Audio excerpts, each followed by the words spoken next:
Mark, go get him, buddy. Hey, where'd you park? Can you take me back like a half a mile away from here? Yeah. Yeah, I'm up at the parking lot up here. It's about 2 or 3 blocks away. I'm like, I just. Yeah, I'll take you back. It's like a 15-minute walk from me. Yeah, no, no it's big deal. definitely. I'm just thinking in Brooklyn. I'm not sure if I want to do It's that. America's neighborhood. I know.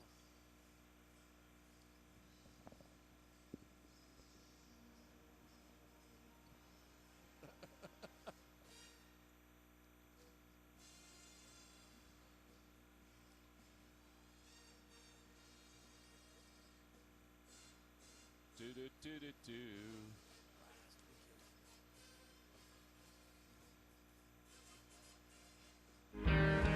As the bright lights illuminate the Barclays Center's exterior, two of the best the A-10 has to offer in Chaz Williams and Khalif Wyatt get ready to put on a show.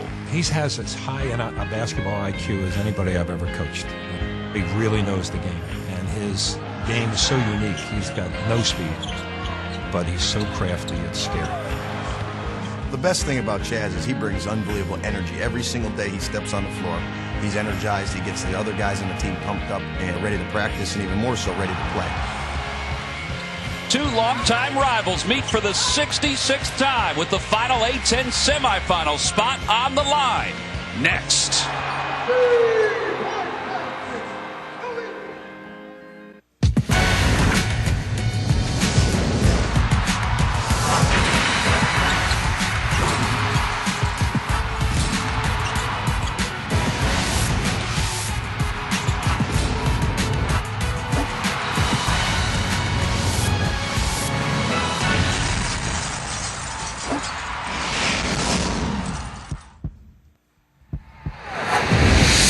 There's not a better place for college basketball this weekend than Barclays Center in Brooklyn, New York for the Atlantic 10 Championship. It's quarterfinal round.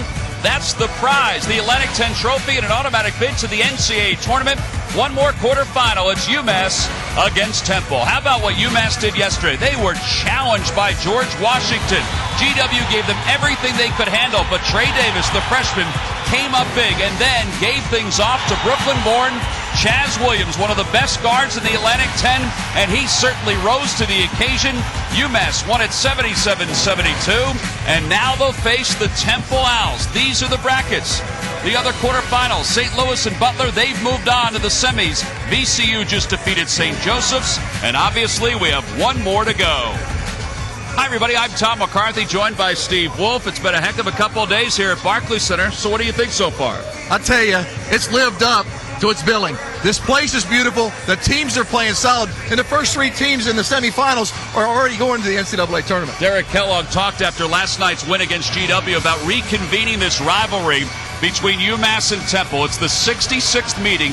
Take a look at the A-10 championship numbers. UMass leads 5-4 as far as their record goes. Now, earlier this season, these two teams faced off against each other at the Mullen Center. 5 different Temple Owls scored in double figures, led by the A-10's Player of the Year, Khalif Wyatt, with 24 points. Temple wound up winning the ball game 83-82 as they held off a late surge by the UMass Minutemen. Now, in that ball game, we talk about Khalif Wyatt. We could also talk about Chaz Williams, two very special players. It's great that two of the best guards in this conference are playing head-to-head. Chaz Williams, as you said, lived right down the road a couple miles away. He struggled early in the game last night, but he really came on strong in the end. And Khalif Wyatt, the Player of the Year in the conference, is just playing phenomenal. Against VCU, he willed his team to victory. This is going to be a fun matchup. Khalif Wyatt, one of those special scorers in the Atlantic 10. The tip of the final quarterfinal game from Brooklyn is coming up next.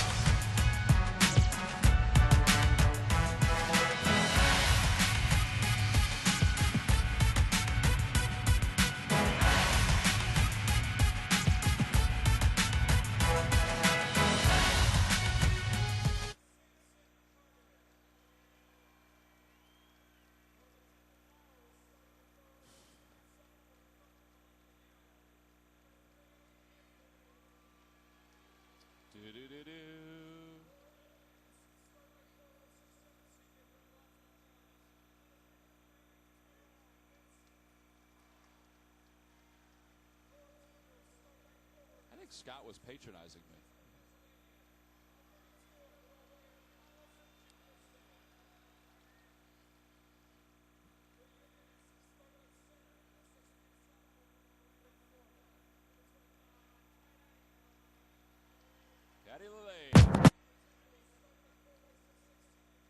It's a pretty good crowd tonight, too. Hey, crowd's been pretty good. Crowds haven't been bad. Yeah.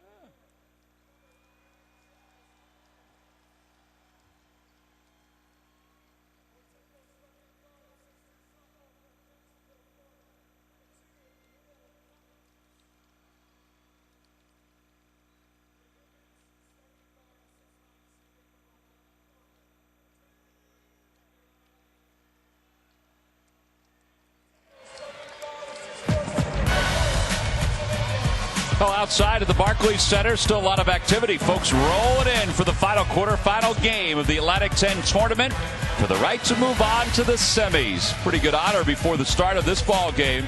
Burnett McGlade, the commissioner of the Atlantic 10, presented Khalif Wyatt with his Atlantic 10 Player of the Year award. He's the first Temple player to win Player of the Year under Fran Dunphy. Kind of surprising considering Deontay Christmas' success. So congratulations to Khalif. Let's take a look at the starting lineups for tonight's ball game. We'll begin with UMass as they get set to take on the number 3 seed Temple Owls. Chaz Williams could be the best point guard in the Atlantic 10. He's in the backcourt with Freddie Riley. Then the big men. These guys had some foul trouble in last night's ball game against GW, particularly Caddy Lane and also Terrell Vincent. Meanwhile, for Temple, it's been a pretty steady starting 5. Will Cummings is coming into his own as the point guard along with Khalif Wyatt. And then the front court, Scooty Randall, Anthony Lee. He struggled a little bit lately. And Rahlir Hollis-Jefferson. Fran Dunphy, if you talk to him about his team, he likes the way they finished, particularly compared to last year. The jacket is off. He's ready to go. It's his 7th year at Temple. But oh yeah, don't forget the years at Penn. Overall, he's won 467 games. Derek Kellogg as a player locked horns with the Temple Owls, then coached by John Chaney. Now he does so as the head coach of his alma mater. His record 84-75. They've had a tremendous turnaround the last couple of years. That's Earl Walton, who's walking to center court. We're about ready to get underway. Anthony Lee will jump center for the Temple Owls, and he'll do so against Caddy Lane for the UMass Minutemen.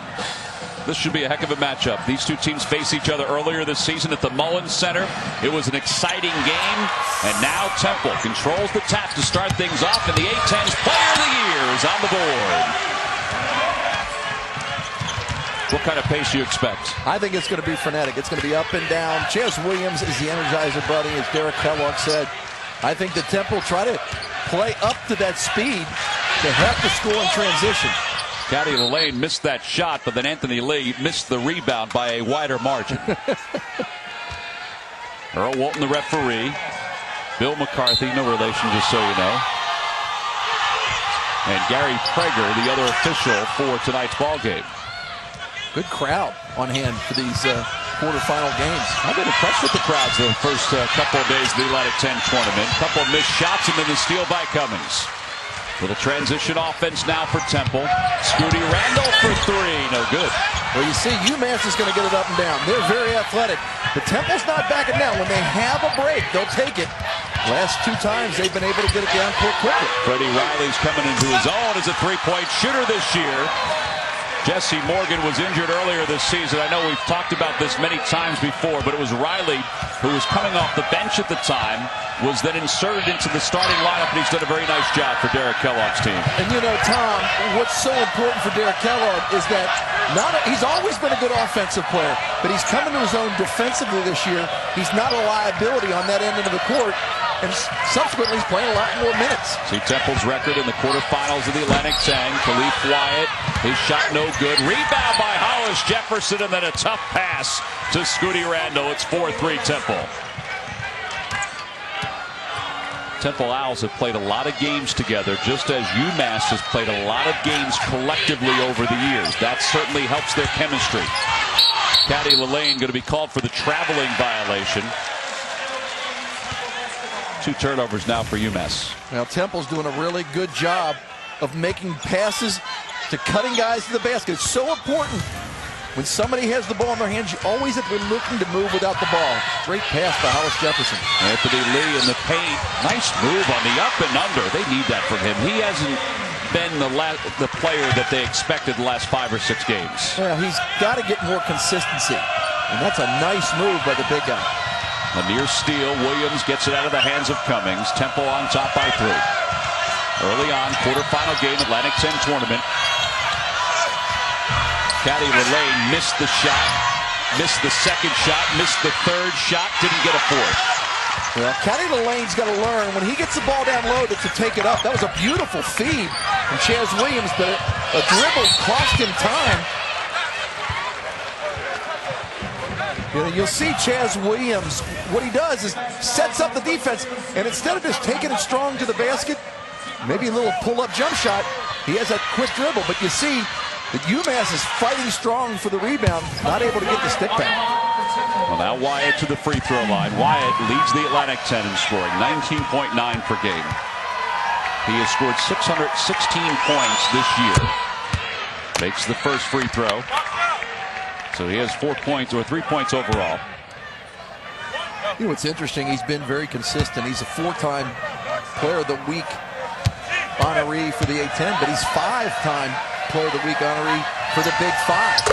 So he has had a very solid year and well worthy of that Player of the Year honor. Big 5 are the schools in Philadelphia. They include Temple, of course, St. Joseph's, LaSalle, the University of Pennsylvania, and Villanova. 5-point lead for Temple early on. Freddie Riley has a 3 and now a 2, so he has all 5 points for UMass. He just looks more comfortable. You know, he's not forcing things. He's taking what the defense gives him. The guy that I think it has to be really productive in this game and stay out of foul trouble is Terrell Vincent.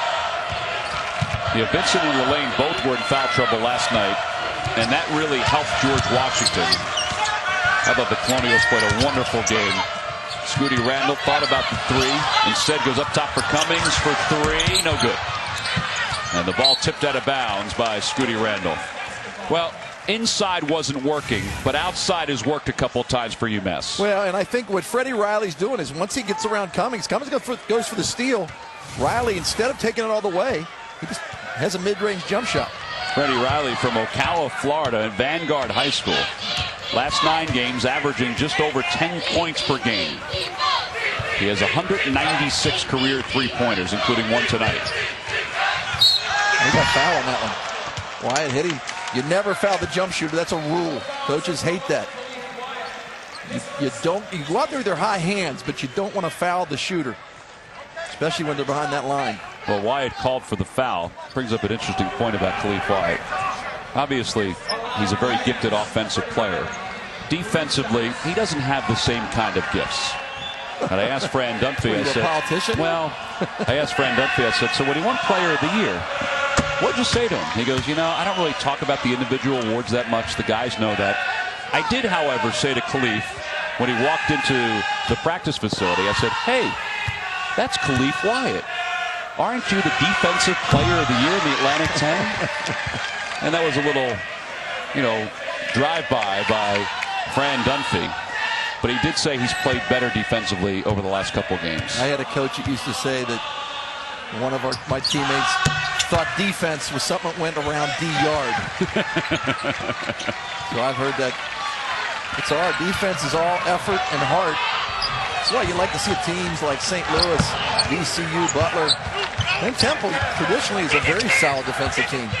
That just shows how much heart they have, and that's why they're consistently in the tournament. Here's Hollis-Jefferson from 15, no good. Rebound by Williams into the open floor, speeding toward the basket. Lost control, picked up by Scooty Randall. That's one of those you just like to pull up for the jump shot if you know you're not going to be able to get the easy bucket. Scooty Randall underneath, the extra pass to Lee. It was a tough left-handed shot. He actually banked it. 15:52 to play here in the first half. Temple with the early lead. Freddie Riley with all the points so far for the UMass Minutemen.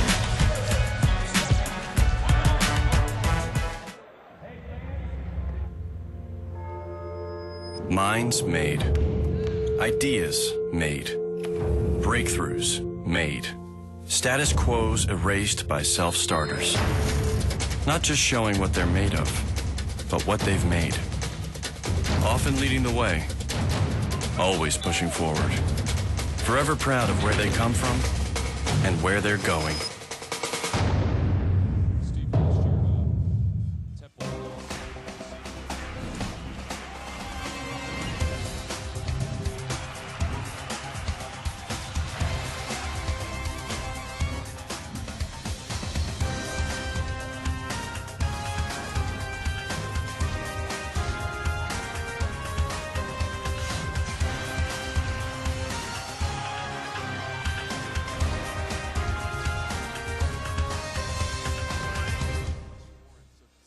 Here we go. We're gonna make some juice. It's gonna be good. She's excited. A little bit of kale.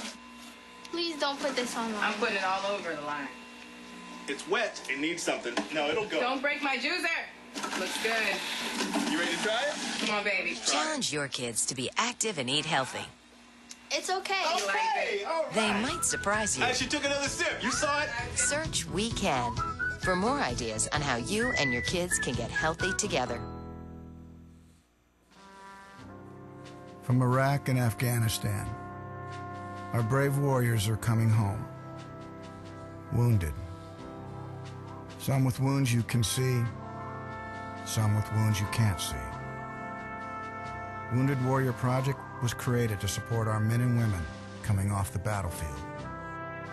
Please help carry these warriors the rest of the way home.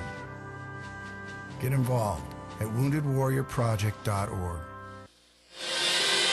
Temple on top 8-7 so far, just over 4 minutes into this first half. Last year, Temple struggled after the midway point of the Atlantic 10 regular season. This year, not so much. Well, I think what happens is you figure out your defensive strategy, but also look at those numbers. 79 points. Khalif Wyatt has really willed this team, put him on his shoulders offensively. And, the VCU game, the last game of the year, really told the tale, I think. And also the LaSalle game where they clinched a share of the Big Five title when they just crushed LaSalle. And Rahlir Hollis-Jefferson had a pretty big night there. You see some of the particulars on Khalif Wyatt and the Temple Owls. Chaz Williams with the ball. 15:40 to play here in the first half. Scooty Randall with the steal. Vincent's on the sideline. That'll be a turnover. You look at this Temple team. They had some ups and some downs. I mean, early on they had some downs, losing. St. Bonaventure beat them at the Cora Center, and then losing to Duquesne. I mean, back-to-back, two teams that didn't make this tournament. And then from the finish on a 7-0 run is pretty good. So 4 turnovers so far for UMass. Temple with the ball on top by 1. Early on here in the first half, final quarterfinal of the day. St. Louis won game 1, Butler won game 2, and game 3 was won by VCU. And there was a hand in his face. There was a body in front of him. They could have caught a foul on Vincent. That's how close he was. I mean, they could have worn the same shorts. That was a great defensive play. And he still fades back off 1 foot. Wow. Vincent does answer with a 2-point field goal. Wyatt with 7 points so far in the first 5 minutes for Temple.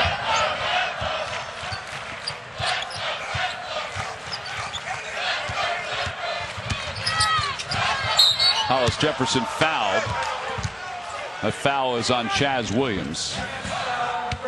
You know what? When you got a guy who knows how to score, look at this.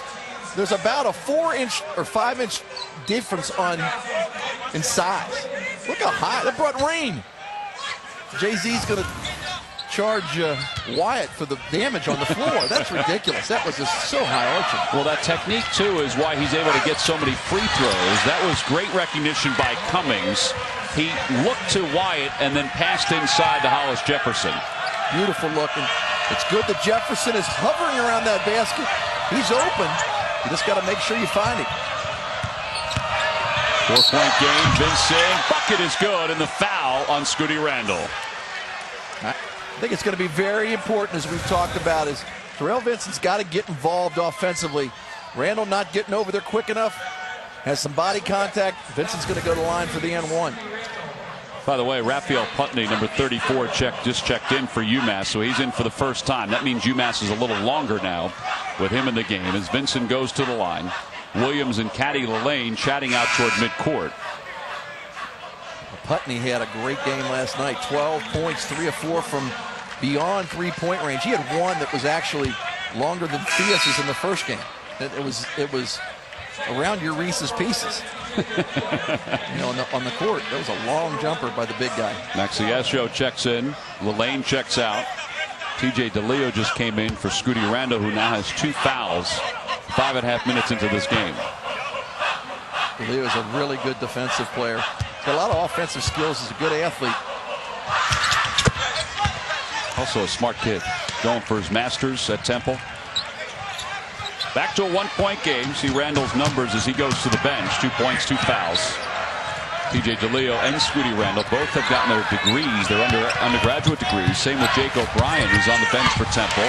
Hollis-Jefferson left alone from 14. You got to stay with the ball handle. You never leave the ball. That time Esho left the ball. Jazz Williams picks up the loose ball.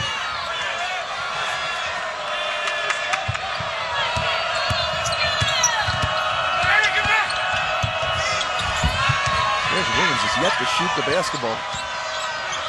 Jazz Williams is a lot like Tay Jones of St. Joseph's when it comes to his shot. He hovers, floats, and then can let it go at any point, just like there. Now that's his first bucket of the night. Yep. And a near steal. Cummings able to salvage it. I like what UMass is doing. The pressure defense is affecting Temple getting the ball court. Even though they broke the pressure, there's only 21 seconds on the shot clock. So what they're doing, in essence, is speeding up the game. Temple is still not in the offensive area. There was 10 seconds left on the shot clock. Here's Cummings for 3 off the offensive board. Whistle blows and the foul called on Anthony Lee. 1-point ball game. Temple on top 15-14. Chaz Williams just got his first bucket of the night. Yeah, he's an inspiration to young kids that are small. He goes in there and just battles. I mean, I talked to Coach Jim Cruz from St. Louis a while ago, and he said there was times when he watched film where Chaz Williams' opposite hand, when he was dribbling with, his opposite hand was on the ground when he was driving. Chaz Williams out of Bishop Ford High School, and he goes to the basket for his second bucket. Bishop Ford High School is only a couple miles away from Barclays Center. So he has a lot of friends, a lot of family who are here watching this game. So one of the great treats about coming to the Barclays Center to play in the A-10 tournament is that his grandmother, Emma, gets a chance to see him in person. That ball out of bounds. It remains UMass ball. Well, how about Putney on the block down low? You'll see Wyatt going in there. Putney just comes over and says, not today. Chaz Williams getting all fired up. I mean, he really wants to win this tournament. We should probably put a ticker on him. He played 40 minutes last night. He's played 7.5 minutes so far. As Trey Davis checks in, he was one of the stars in last night's victory over GW. You and I were watching the Butler game today. Rodney Clark does not come out. He moves all the time. Yep. The smaller guys, I mean, they have stamina. They use their abilities to get the most out of it. And I'll tell you, they play a lot of minutes. Putney just lost control of that one. Left it wide open for Hollis-Jefferson. Here's Lee. Mismatch. Shot blocked. Loose ball picked up by UMass. At that time, he had Chaz Williams posted up, but he saw Putney coming down. He said, hey, I'm being careful with the ball. Missed the easy layup. Cummings up the floor. Left-hand layup.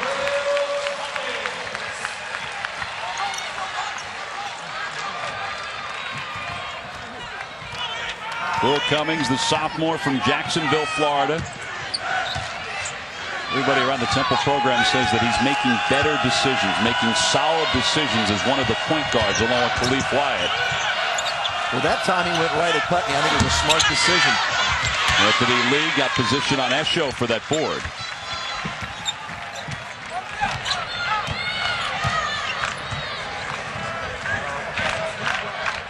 Riley defending Wyatt, and he's face guarding him. And what I mean by that, he's not worrying about the help defense as much as he's worried about denying Wyatt the basketball. Jazz Williams down to the baseline. Esho fouled, count the bucket, and UMass takes the lead. 11:09 to play here in the first half. UMass has the lead by 1. They'll get a free throw when we come back. A lot of action so far. Will Cummings running the floor, finishing beautifully, but UMass undaunted right into their transition offense for an easy bucket and the foul.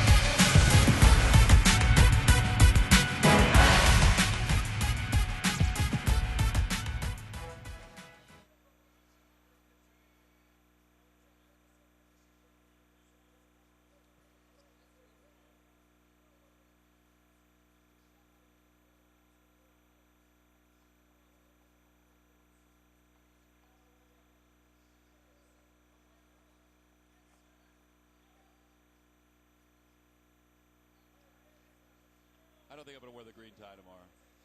I'm going to wear the green tie tomorrow. Blue jacket, I'm just worried about. I'll bring it and we'll see how it looks. I was going to do that, but yeah.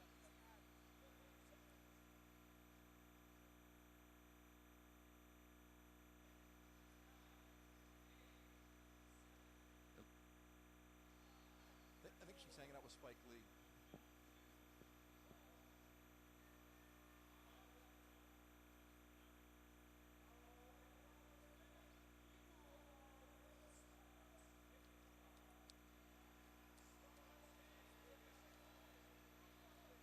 Thank you.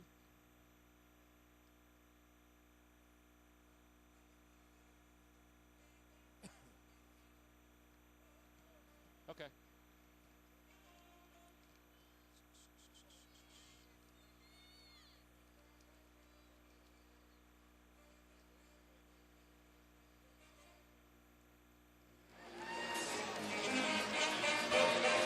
UMass on top by 1, 18-17. They got a little bit of a run going right now. 11:09 to play here in the first half. UMass A-10 championship history. Their first appearance was back in '77. They've got a better than 500 record. You would assume that because of the John Calipari years when they won 5 titles. They've had a very impressive run. There's no doubt about that. They defeated George Washington in the first round. Now, you think about their run back when Calipari was the head coach, 7 straight NCAA tournament appearances. Did you see how young he looked? He looked awfully young. They reached the Elite 8 in 95, the Final Four in 96. Look at their record from 91 to 96. They finished 35-2 in 1995-96. And there's Derek Kellogg. He was running the point for John Calipari's squad. It was great listening to his interview on the radio last night. Josh Maurer, who does a wonderful job as the UMass radio play-by-play broadcaster, was talking to Derek Kellogg about getting ready for Temple. And he laughed as soon as he said it because they've had, first as a player, now as a coach, they've had some pretty good matchups over the years. Yeah, and I'll tell you, Derek Kellogg has done a marvelous job with this team and taking over, coming in here. And it's a competitive team. It's back to the old UMass. Every game they're in. And his kids this year have his style. I think in past, a lot of times they were lackadaisical practice sometimes before the game, but they are really focused in, and it's showing in the games that they're winning this year. SO converts the three-point play. We've had 5 lead changes already in this ball game. The first 3 games today, we had 2 lead changes. 2.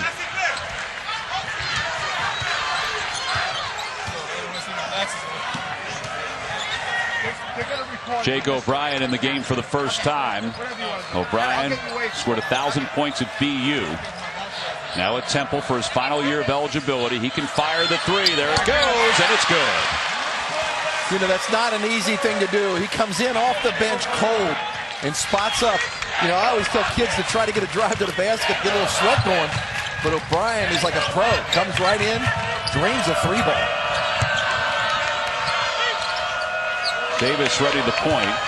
On the floor with Riley, Putney, Lillane, Maxi Esho. No Chaz Williams. Esho's jumper no good. Putney with the rebound. And an offensive foul called. I'll tell you, see, Putney gets a foul called him, but O'Brien gets in the game, and you'll see right there that Caddy Lane gets mixed up on the screen, does not get out quick enough on O'Brien, and O'Brien just drills it. O'Brien, double digits in 7 consecutive games. That's been a huge asset for Temple. He was 5 of 8 in the game for VCU from beyond the arc. 19 points against VCU. Temple just forced the 6th turnover of the half. However, Jake O'Brien was just called for his first personal foul.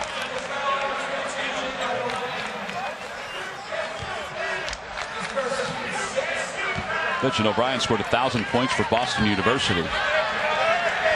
He missed a couple of years because he's had multiple surgeries on his foot.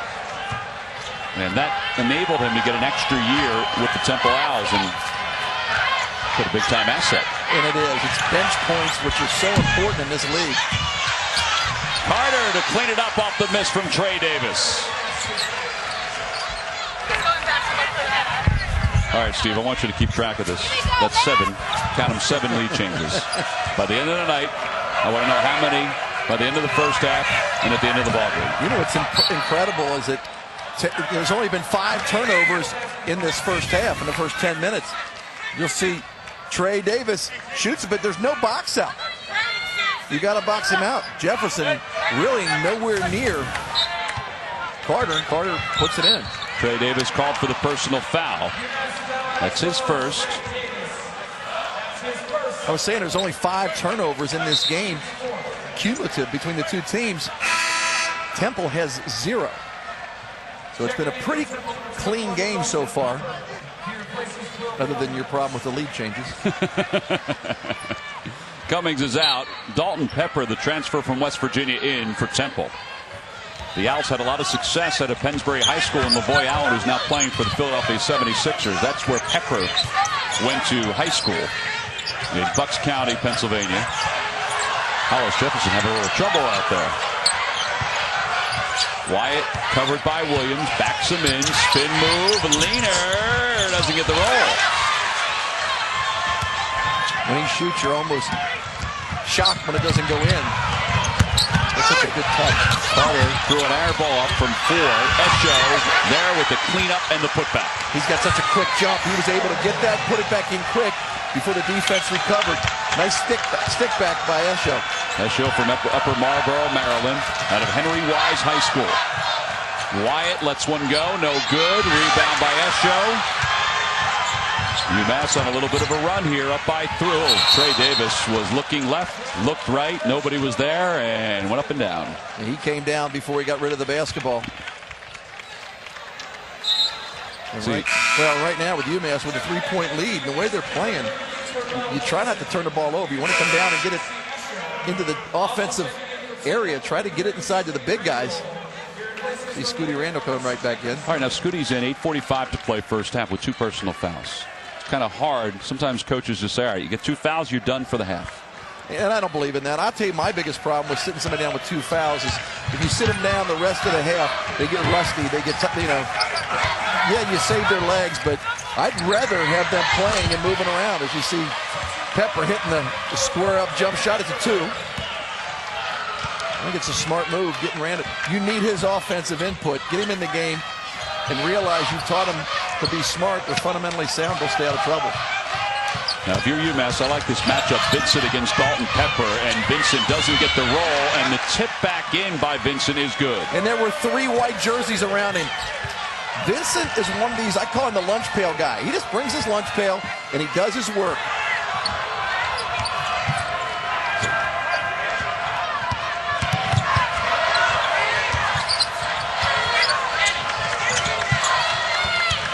Scooty Randall from the corner, no good. Temple now 2 of 9 from beyond the arc. Here's Davis.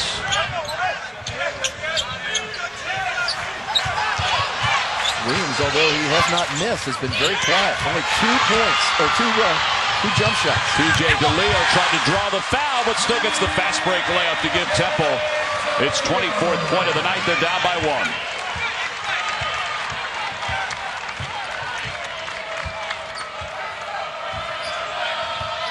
Eight turnovers now for UMass, just 1 for the Owls.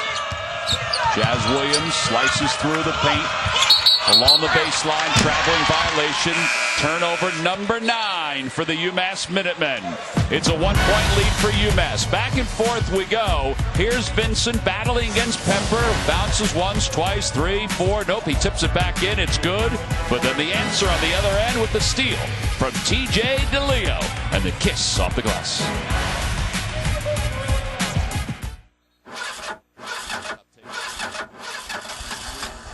for the millions living with COPD, breathing becomes a real struggle. COPD stands for chronic obstructive pulmonary disease, but you may have heard of it as chronic bronchitis or emphysema. Over time, it makes it harder and harder to breathe until you feel like you're breathing through a straw. COPD is the 4th leading cause of death in the U.S. It kills 1 person every 4 minutes, and it took my grandmother. An estimated 24 million Americans are affected, but as many as half of them don't even know it. It's a race against time to spread the word about this serious disease. If you're over 35 and have ever smoked, you could be at risk. The good news is, there are steps you can take to improve your symptoms. I'm Danica Patrick, and I drive for COPD. Take action today to breathe better tomorrow. Join the movement at driveforcopd.com. Take our screening questionnaire today and talk to your doctor. Are you getting this, honey? Oh, prime time. We are rolling. All right, Mama's gonna bring it home. Mama's gonna bring it home. Okay. Come on, watch this guy. Oh, backwards. Oh, don't. Oh. It went into Bob and Carol's yard. Oh, no? Okay, here it goes. Oh, no! Challenge your kids to be active and eat healthy. All right, let's see what you can do. Let's go. They might surprise you. Search We Can for more ideas on how you and your kids can get healthy together.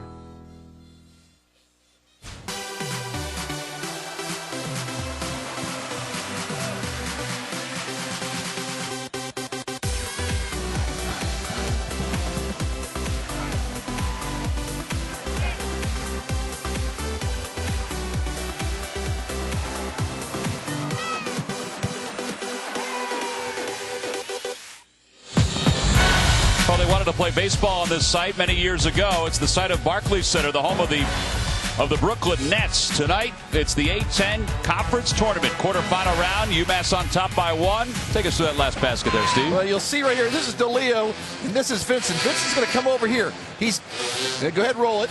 And what happens is, DeLeo's not a big guy. Vincent's got the, stop it right there. Okay, what Vincent should have done was go back door because DeLeo is blocking his path to the ball. Roll it. DeLeo's able to steal it, get down for a layup. What DeLeo is doing, because he's not as big as Vincent, he's trying to deny the pass to him.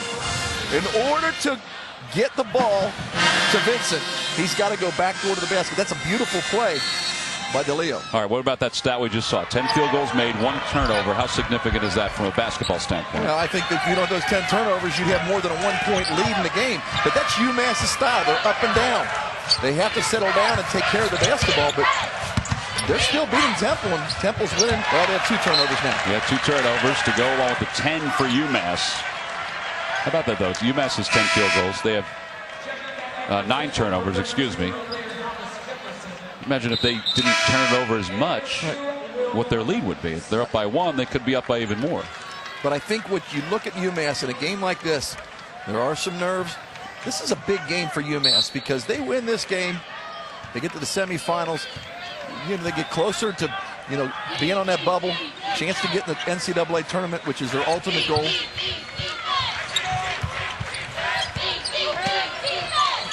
There's Vincent against Pepper.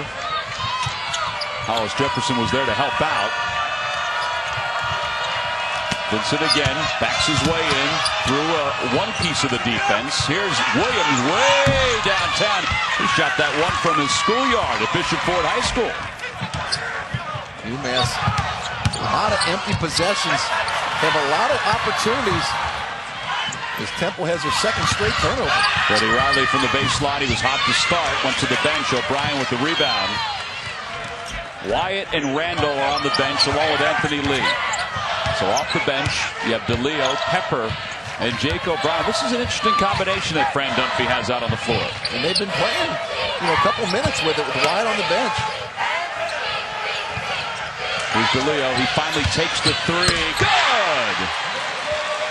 How about him? I don't think people understand what kind of an athlete DeLeo is. He's a great defender. Comes in, he rarely makes a mistake on the offensive end of the court, and then gives you the big 3 right there. He was just named to the Capital One Academic All-District team, which includes 6 states and the District of Columbia. And that is turnover number 10 for UMass. So TJ DeLeo on the floor, helping to run the point and scoring a little bit too. Well, you see, he's undersized. Caddy Lane was guarding him, just didn't come out. DeLeo nailing a three. Those are good minutes. Pepper and DeLeo coming out of the game. Well, Temple has retaken the lead by 2, 27-25. They've forced 3 turnovers in the last 4 possessions for UMass. See if they can capitalize here. O'Brien should be able to get more open shots now with Randall and Wyatt in the game. Oh, Wyatt slip pass to Hollis-Jefferson, right back to Wyatt. Whoa! A shot off the front of the rim. And a foul on Cummings. Well, Chaz Williams, we mentioned what a story he is. Transfer from Hofstra. Went to UMass because of DK. That's what he calls Derek Kellogg. He grew up just a couple miles away from here, Bishop Ford High School, and that's his family right there. And they're enjoying a chance to see him in person. It's a special night. She's it's past her bedtime. It's 10 o'clock. That's his daughter, Cherie. Well, in the Williams family, maybe she's 16 or 17. I'm not sure. She's a little kid. We mentioned that he was excited to play here at Barclays Center, not only because he grew up at, and played basketball at Bishop Ford High School, but because his grandma, Emma, who has watched him on television, has never really seen him play college basketball in person since he went on to UMass. This was a chance for her to come and see him play here. Yeah, I'll tell you, I loved Atlantic City, but this is beautiful. I mean, the venue's great. It's walking distance to the hotels. Everybody's been hospitable. This is beautiful. Well, 1 tie, 8 lead changes. Make a note of it, Steve. Largest lead, 5 points by Temple. Under 5 to play. O'Brien for 3. No good. A little short. Now the rebound by Carter.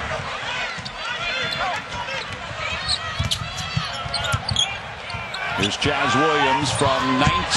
It's good. Well, the other day when he came for practice with the Minutemen, he walked through the doors here at Barclays Center. He said, "Brooklyn's in the house." The top of his lungs. And it certainly has been these last couple of days. Yeah, the world is his oyster. He is very, very quick. His crossover is so quick.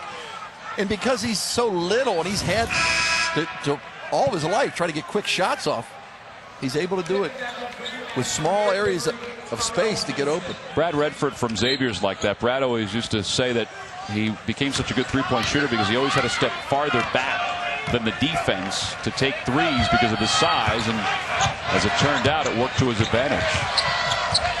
I think that's what's more special is you see that's a beautiful pass by Wyatt. Wyatt, not that quick, is able to get that shot off, which is pretty unbelievable. O'Brien and Cummings both defending against Chaz Williams, and the ball out of bounds off Jake O'Brien. You know what's incredible about Wyatt? You saw that beautiful pass on the last play for an easy layup. He leads the team in assists, too. I mean, it's not like he's just a scorer. I think Fran Dunphy has got it through to him that, when you're a scorer, you can get guys open. Dalton Pepper back in. Randall out with 2 personal fouls. You like saying Dalton Pepper, don't you? That's a great name. It's a great name. It is. O'Brien again with the block. This time, Vincent hangs on and goes out of bounds. You know what? It was funny because Vincent was getting ready to shoot it. I don't even think O'Brien blocked it. I think that he was there, and Vincent said, "Oh, I'm not even going to shoot it." Right place, right time. Yeah, he didn't even shoot it. That was really good rotation by O'Brien. 4:08 to play here in the first half.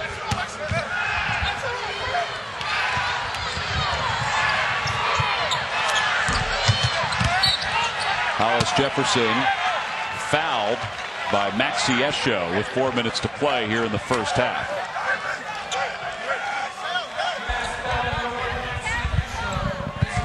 That's his first and the 16th foul.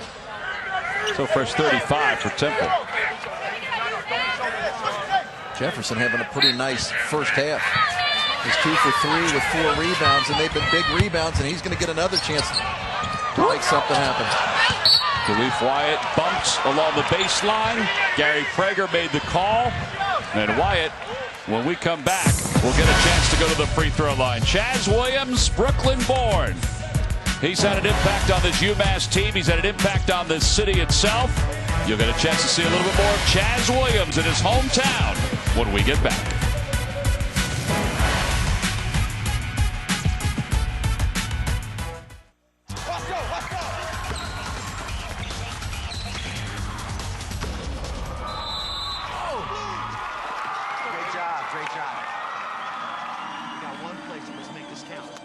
I touched the ball before it went out, Coach. Come on, Alex. The ref did not call that. It's a championship game. I touched it. It's their ball.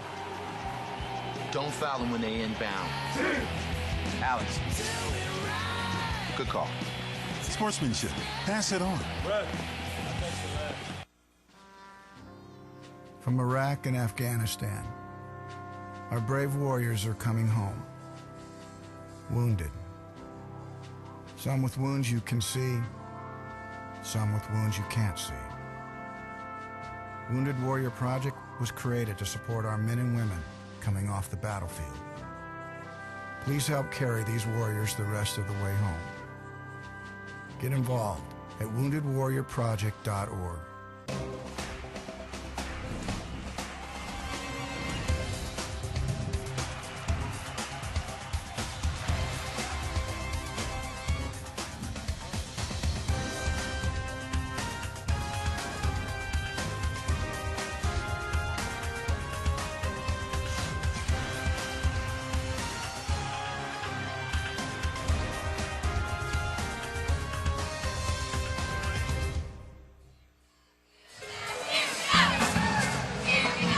I think tonight's ball game so far in this first half between Temple and UMass has gone according to plan, at least what we anticipated. This weekend, the Atlantic 10 will honor some of its legends. The inaugural class of 2013 will include Lou Rowe, who's a graduate assistant for the UMass Minutemen. He scored 1,900 points for UMass when he played before going over to Europe. And then John Chaney, 516 wins, Naismith Hall of Famer, and the guy that Fran Dunphy took over for when he came from Pennsylvania to take over in 2006. And it's going to be tough to pass John's win total, but Fran is climbing up the ranks as we speak. Yeah, that 516 is a mountain. I don't think even Fran Dunphy's going to be able to climb, but they had some great coaches there. Chaney was fiery, but it's funny that as different as they are personality-wise, Fran Dunphy and John Chaney, they're very much similar in their coaching philosophies, which is important to keep that winning tradition at Temple. There's Lou Rowe, who was a fabulous player, who, as we've seen during the course of this year, when they have shoot-around and they have to take half-court shots, he's still ready to take them. I said, you can still shoot, right? He goes, oh, I can still shoot. I love his tie, too. I have to wear my pink tie tomorrow. No green tomorrow. Day before St. Patrick's Day in Brooklyn. I don't know about that. 31-29, 10 lead changes so far in this first half. 3:50 to play. 11 field goals, 11 turnovers. I think that's the surprising thing, 11 turnovers for UMass. Wouldn't you agree? And they're still in the game. I mean, arguably they should be up. Williams, nice sidestep, and even over the top of the tip by Anthony Lee, it goes down. I mean, you're talking 5'7" going against 6'9". That's crazy. That's just crazy. 6'10". I mean, that's a big guy that he went up and over. 31 all, 3:25 left to play first half. Both teams in the bonus. Possession arrow belongs to UMass. All 8 players Temple has used, including DeLeo and Hollis-Jefferson, have scored, and Hollis-Jefferson adds to its total. I think Hollis-Jefferson is the X factor right now in this game. You know, not only is he scoring, but he's also rebounding the basketball, playing solid defense. Esho misses the shot. Vinson and Pepper battle it, and it's off Dalton Pepper. Now, Chaz Williams gets through the lane. He's so very quick, but he's also able to get up and over. See how quick he gets that, and right over Putney. right over Lee. And then you see Hollis-Jefferson just adding to his total. He's 3 for 4, 6 points, 4 rebounds in the early going. Foul on Dalton Pepper. Caddy Lelane had the ball facing the basket. That's his first, and the 18th foul. So some free throws coming for the Minutemen. Wyatt will check back into the ball game.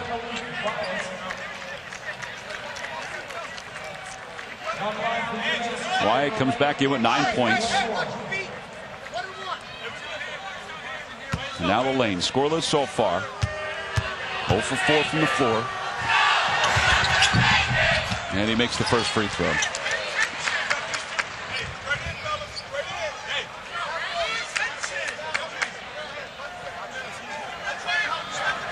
Gary Prager having a chat with Terrell Vinson.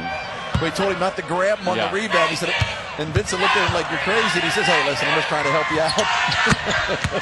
Makes the second free throw. Of course, that was part of what happened yesterday in that Charlotte game. It was a dead ball foul, and that's why it resulted in a technical foul on Derek Williams, whether you agree with the call or not. I was talking to the director of officials for the A-10, Andrew Greenwood, and he said that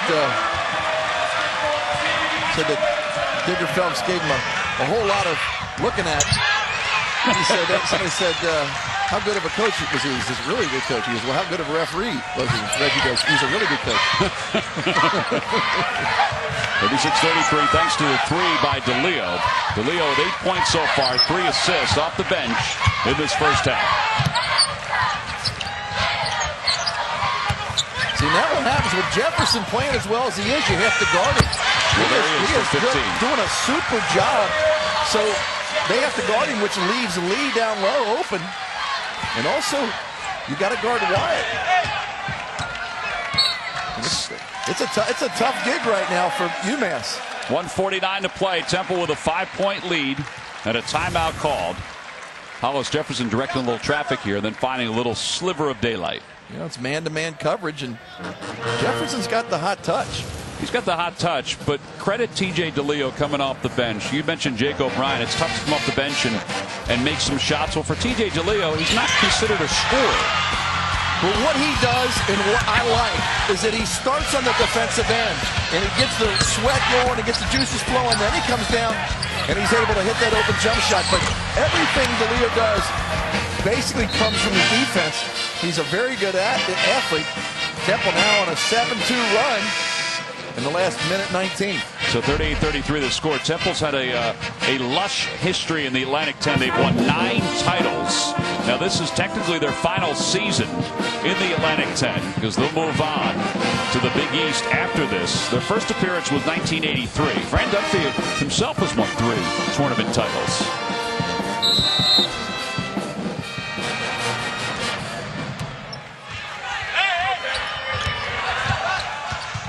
Here's DeLeo off the bench. You see his numbers. I think Jefferson's done such a good job defensively on Riley. Riley started off really hot, but hasn't done anything in the last 15 minutes. Traveling violation, turnover number 12 for UMass. Freddie Riley started off with the first 5 points. He's only got 7 on the game. And you got to look at the defense being played by Temple.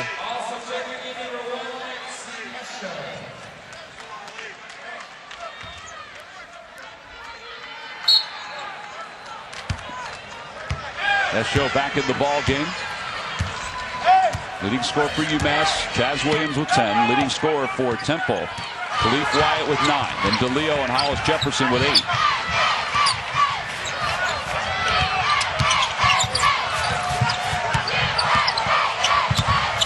Hollis-Jefferson finds Cummings in the corner, and Cummings stumbles into a turnover.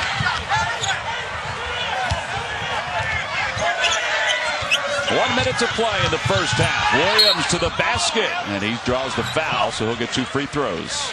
Anytime Chaz Williams goes in the lane, you watch it. He's got great body control, but he ends up on the ground. This is a guy that takes a lot of blows to the body, and he's not afraid to go in amongst the trees. Is it a big deal that he played 40 minutes last night and now has played just about every minute of this first half? I mean, does a guy like that tire at all? Oh, sure. I mean, you know, I don't care who you are. You know, you get tired, you get fatigued, especially when you're coming home. I think emotionally he was fatigued in the first 5 minutes of the game last night. And then he calmed down and got it back. But he realizes that this is an opportunity that he may not have again. You know, you get to the semifinals and be on national TV.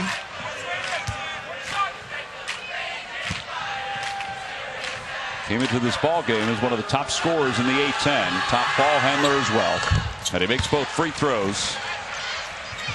So he has 12 points.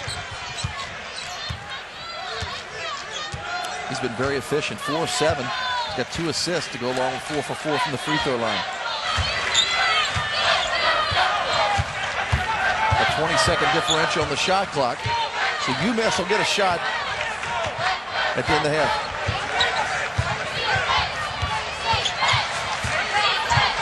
Wyatt turns the ball over. Here's Williams to Freddie Riley.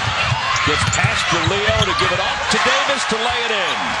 That was a great play by Riley. Unselfish play to get the easy basket. UMass within 1. So now Temple uses the timeout. So the game plan was let the clock wind down as much as possible, but Wyatt got a little too out front. And that was smart by Carter getting ahead to Riley. Riley dishes off to Davis. We talked about Riley started off on fire in the first 7 points in the game and hasn't scored for the last 15-30 of this half. Well, he has been part of the turnaround for Derek Kellogg and the UMass Minutemen. Really, the success, I think a lot of it can be thrown onto the shoulders of DK, as the players call, and Chaz Williams. But look at the first 3 years. The average win total, 13. The average loss total, nearly 18. But then he's flipped it around these last 2 years with the emergence of Chaz Williams and the impact that some of the guys that have stuck around have been part of. And I think I remember those years talking to Derek Kellogg, no NCAA tournament appearance yet, and that's his goal. But I remember these early days. He couldn't take it. I mean, I'd see him before the game, and he was just frustrated. After games, he was frustrated. Even though the process is starting to happen now, it's not fast enough for some of these guys. And DK has done a great job turning UMass around again. So Temple will hold it for one last shot. They certainly don't want Hollis-Jefferson to run the point. 8 seconds, now 7 seconds. Wyatt with the ball, covered by Riley. 4 seconds. Wyatt leaves it to the corner for Randall to let it go. No good. And that is the end of the first half. Temple hangs on to a 1-point lead despite the efforts of Chaz Williams, who has 12 first half points. The bench has played a role for the Temple Owls. TJ DeLeo in particular with 8 first half points for the Temple Owls. Coming up at the half, a look at some odd jobs that current A-10 coaches held in the past. Plus, we'll talk to VCU head coach Shaka Smart and first half highlights and statistics from the final quarterfinal of day number 2 of the Atlantic 10 tournament. It's the Temple Owls on top of the UMass Minutemen, 38-37. Second half, if it's as entertaining as the first half, should be a dandy here in Brooklyn. Our halftime show is coming up next.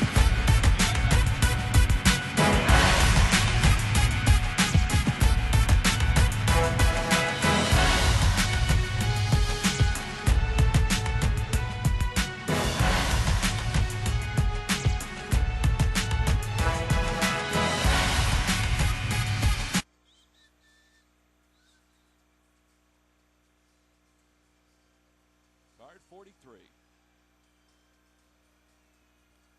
Thank you.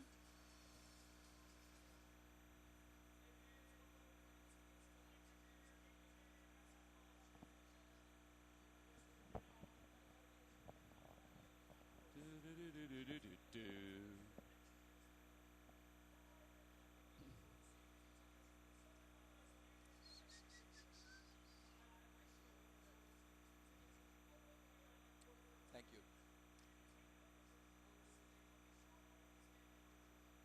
Thanks, bud.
Well, the beautiful library here in Brooklyn, New York, just a few blocks away from Barclays Center, where the Atlantic 10 tournament is going on. We're at halftime, the final game of 4. Temple's on top 38-37. Well, both Fran Dunphy and Derek Kellogg continue to strategize in the locker room and make adjustments at halftime. But some Atlantic 10 coaches started their careers doing some other interesting jobs. We now take a look at some of those odd jobs that eventually brought them to manning the hard court sidelines. You're a coach now, but before that, what's the oddest job you ever had? Oh, wow. Oddest job. The oddest job I've had? It's in my first year out of college. I work in summers at Seton Hall at Meadowlands Racetrack, cleaning out the horse stalls. For 2 years when I was in college, working on window air conditioners for Sears. Knocking on the door, holding the toolbox. You know, air conditioner's not working. What room is it in? A movie rental store, picture show video. And I could recite Aladdin, word for word because it was always playing.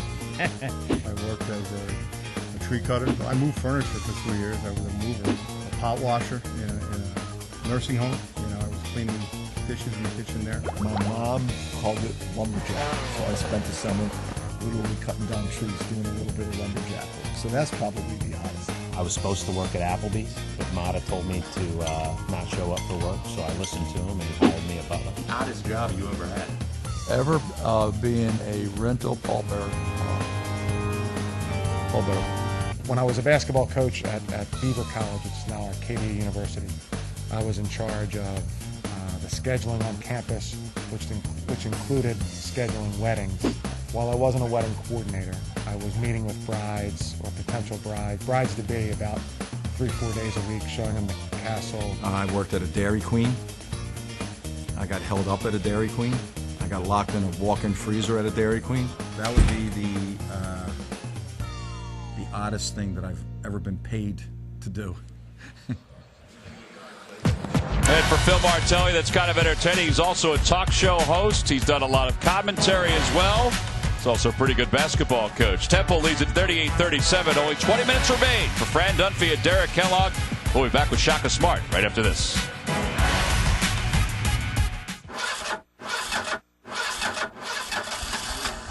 For the millions living with COPD, breathing becomes a real struggle. COPD stands for chronic obstructive pulmonary disease, but you may have heard of it as chronic bronchitis or emphysema. Over time, it makes it harder and harder to breathe until you feel like you're breathing through a straw. COPD is the 4th leading cause of death in the U.S. It kills 1 person every 4 minutes, and it took my grandmother. An estimated 24 million Americans are affected, but as many as half of them don't even know it. It's a race against time to spread the word about this serious disease. If you're over 35 and have ever smoked, you could be at risk. The good news is, there are steps you can take to improve your symptoms. I'm Danica Patrick, and I drive for COPD. Take action today to breathe better tomorrow. Join the movement at driveforcopd.com. Take our screening questionnaire today and talk to your doctor. Here we go. We're gonna make some juice. It's gonna be good. She's excited. A little bit of kale. Please don't put this on. I'm putting it all over the line. It's wet. It needs something. No, it'll go. Don't break my juicer. Looks good. You ready to try it? Come on, baby. Challenge your kids to be active and eat healthy. It's okay. Okay, all right. They might surprise you. She took another sip. You saw it? Search We Can for more ideas on how you and your kids can get healthy together. From Iraq and Afghanistan, our brave warriors are coming home, wounded. Some with wounds you can see, some with wounds you can't see. Wounded Warrior Project was created to support our men and women coming off the battlefield. Please help carry these warriors the rest of the way home. Get involved at woundedwarriorproject.org. Back at Barclays Center as Temple leads UMass 38-37. We're at halftime. It's our final quarterfinal of the day. Just before this one, we watched VCU defeat St. Joseph's. Shaka Smart joins us now. Congratulations on your first Atlantic 10 conference victory. Thank you. Tough one. Yeah, it was. St. Joseph's is a good team. There's a reason they were picked to win our league. You guys hit some big free throws at the end, which is obviously was key. And Reddick, who didn't have a whole lot of points to the last part of the second half, really came through on the free throw line. Tonight really wasn't Javante's night, but I thought he stepped up big and made free throws when we needed them. They did a really good job of continuing to come at us. They made some big shots, and so we needed all those free throws. Hey, Coach, the defensive player of the year is a guy that comes off the bench. How much energy does he give you when he gets in the game? He had 5 steals tonight. Just tell me about his energy. No, he's terrific for us because that's exactly what he does, Steve. He gets after the basketball. He's very energetic off the ball. He's all over loose balls. He's always the first one on the floor, and that's huge in our style of play because, let's face it, we're trying to wreak havoc on people, and you can't do that without energy. Also, Melvin played great today off the bench. I mean, I thought his contributions as a freshman, he was composed, he was under control, and he was confident, too. Yeah, Mel's a New Yorker, so he's glad to be back in his home city. And I think his mom was pretty nervous coming into the game, Kizzy, but Mel was very poised and showed a lot of confidence. We really like him as a scoring option for us. He's, in terms of potential, one of the best 2 scorers on our team. Mm-hmm. Now he's just got to make the adjustment as a freshman and keep getting better. When you talk about your defense, it does help your offense. You had 82 points. You had 12 steals. When you go out there, how many steals are you looking for? Are you just looking for turnovers, to get this offense moving? Well, if we can force 18 or more turnovers, that's really big for us, Steve. Tonight we were at 17, so not quite enough. But, you're playing against teams with very high-level guards that take care of the ball well. So it's not as easy as it sounds just to go out there and try to turn them over. But I thought our guys showed good energy. We had some deflections that helped us get to turnovers throughout the game, and then, got just enough stops. Not enough in the second half, but just enough to win the game. All right, tell me about this matchup here, Shaka. Obviously, you faced both of these teams during the regular season. What have you seen so far in this first half? Well, you got 2 really good teams, and you have 2 dynamic guards in Chaz Williams and Khalif Wyatt. And, it's almost like a heavyweight fight. They're just trading blows.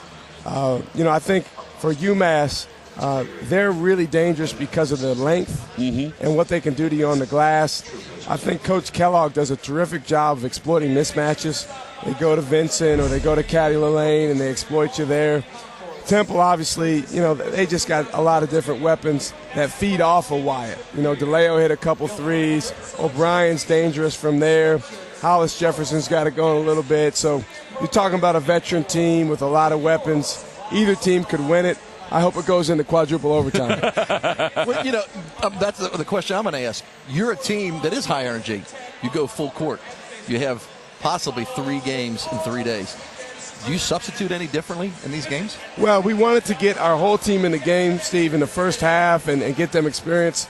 The refs kind of did us a favor with that and made us play our subs even more than we hoped to. But, this time of year, you want to play with depth. You want your starters, your main guys to be able to come out of the game and get a blow.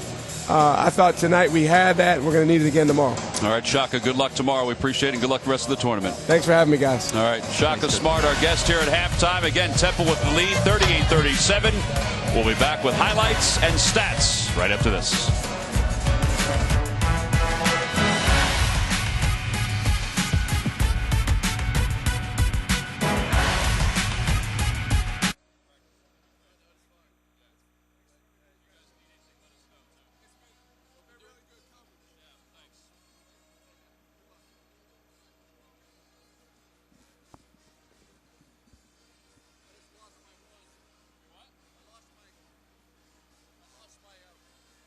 IFB? No, my top drop. Oh. Are we on camera anymore or are we done?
Yeah. Almost end of the year.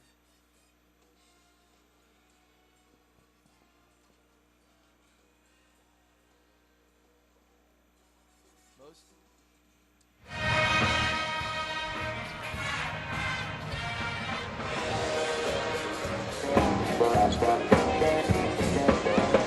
UMass has the lead, 38-37 as we're at halftime. Or Temple has the lead, 38-37. We're at halftime. You know, for UMass, they've got to feel pretty good about that because they've turned the ball over a season high 12 times in this half. Well, they haven't taken care of the ball, and to be this close, I think it's very good. The reason why they're close is because Chaz Williams has 12 points in the first half, too. Well, that's important, too. That's a career high. I mean, that's a season high for him in the first half, 12 points for Chaz Williams.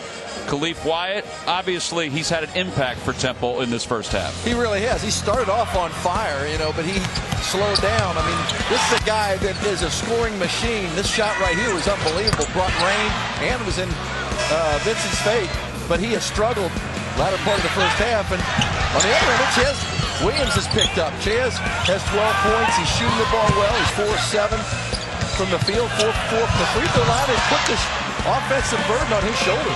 But I think that's what UMass needs to do in order to be successful. Looking at the statistics from the first half, both teams shot the ball decent. 44.8 for UMass, 46.9 for Temple. Temple, though, 15 bench points. That's turned out to be a pretty big deal. I think that is very important. The way these guys are coming off the bench and giving production, it also is allowing guys to get breaks to be able to be fresh in the second half. Well, we talked about the history for these two teams as far as the Atlantic 10 goes. They both have a pretty thick history. In fact, Temple's recent history in the A-10 in Atlantic City was carried by Deontay Christmas. What a wonderful scorer he was, and he led him over a victory over St. Joseph 69-64 in 08. Then in 09 against Duquesne, Christmas came to life one more time from the baseline. He had himself a very productive career as a scorer. And then in 2010, it was Juan Fernandez who was so smooth as the point guard for the Temple Owls. It's amazing. You look back, it just seemed like yesterday. It does. Christmas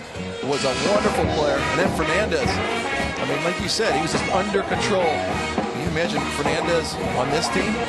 Well, he would certainly be a force. Look at the most A-10 championship titles. Temple with 9. They're looking for number 10. UMass with 5. They're looking for 6. Xavier, Villanova, Rutgers all on the top of that list. So we get set to begin the second half. Earl Walton's going to hand the basketball to Samson Carter. We're ready to go. UMass will have the ball to begin the second half. Down by 1. Let's see if they can control the ball a little bit more. They turned the ball over 12 times, the most in a first half this entire year. Final quarterfinal of the day. We've had 3 games already. This is number 4, and Chaz Williams looks like he belongs. That's the first time Chaz Williams has shot a 3-point jump shot where he got arch underneath the ball. The ball was up in the air, and he's going to pick the pocket of Scooty Randall. Scooty Randall is going to be called for that foul. That'll be his 3rd personal foul. By the way, you're right, Steve. They did rule that a 3, not a 2. Originally, it was scored a 2 by one official, changed to a 3 by another. So 40-38 the score. Man, getting Scooty Randall to get that 3rd foul is also big. Yeah, he remains in the ballgame right now with 3 personal fouls. They really need to have Wyatt Cummings bringing the ball court as opposed to Randall. Chaz Williams just circling around underneath. He tried to bounce pass to Vincent. Wyatt looking for some contact, leaves it down low to Hollis-Jefferson. Scooty Randall got a step on Vincent. Into a little bit of traffic down there. Caddy Lane knocked it out of bounds, so it remains Temple ball. 25 on the shot clock. UMass came out of the tunnel with energy. Now Temple has to match that energy. Chaz Williams is the Energizer Bunny, and he's the guy that makes this team go. You can see how intense he is.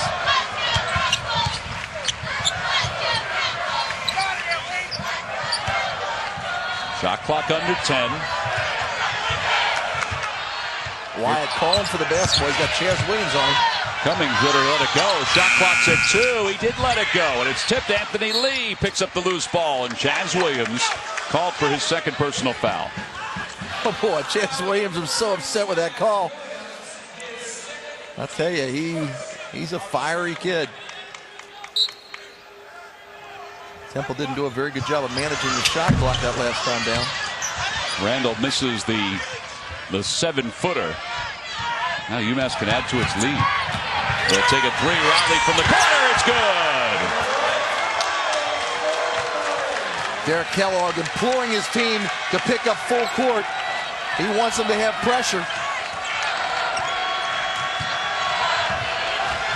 Largest lead of the game. UMass on top by 5.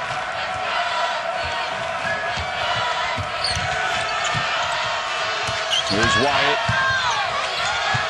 Good defense by Carter on Wyatt. Really closing out quickly on him. Scooty Randall covered by Chaz Williams.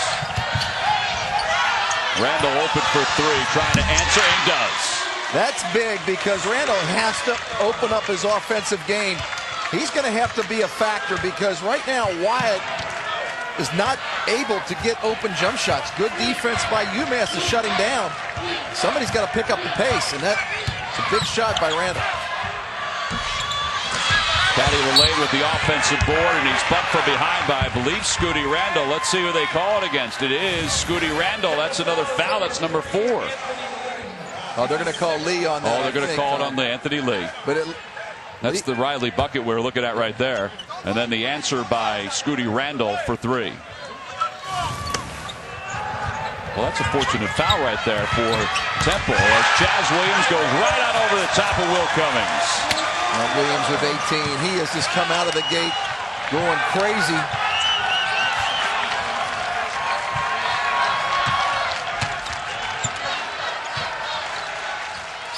Williams with 15. Well, good defense by UMass, and Wyatt draws the foul, and he'll go to the free throw line for 2.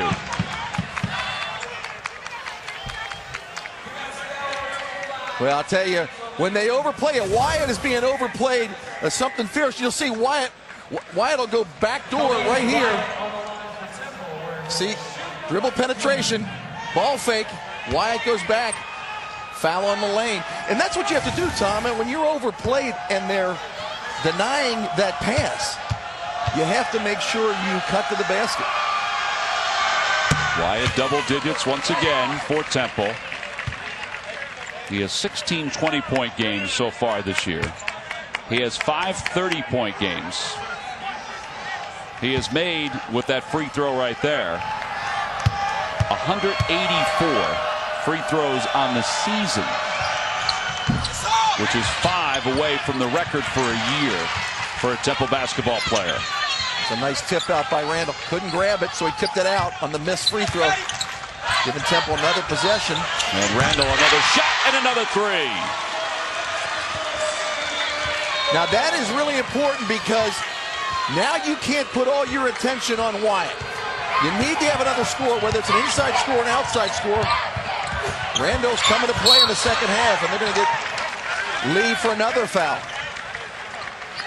Well, Scooty Randall has made back-to-back 3-pointers for Temple.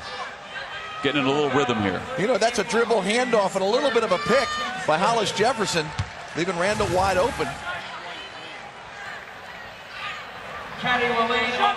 So now it's 16:42 to play in the second half. Lillane to the free throw line. 2 for 2 so far tonight. 2 for 3. Just barely hit the net, and as soon as he released it, you heard him yell, "No!"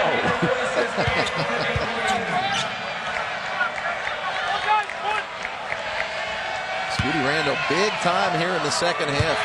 He had 2 points in the first half. He has 6 points in the first 3 minutes of the second. Putney in, Lillane out. Putney gives him a little more size, but he also gives him the perimeter shooting, too.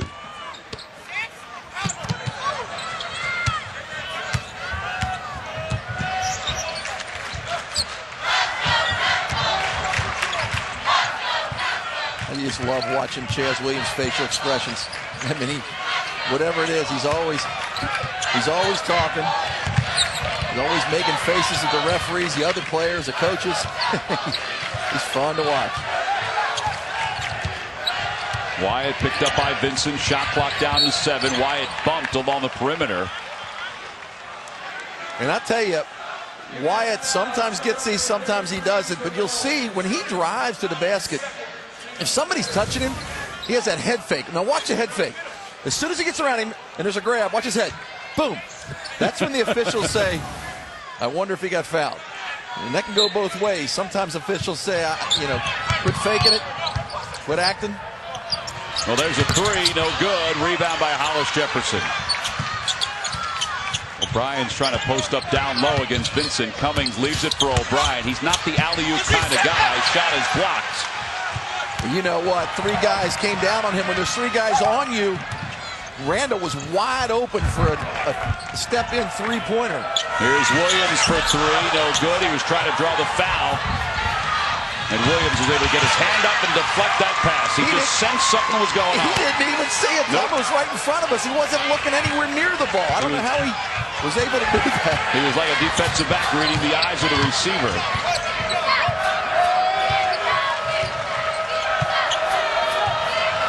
Neither team pulling away from the other. UMass 12 turnovers in the first half. They've committed just 1 here in the second half. Wyatt doing a nice job on Riley. Here's Riley for 3. His feet weren't set. He grazed the front of the rim.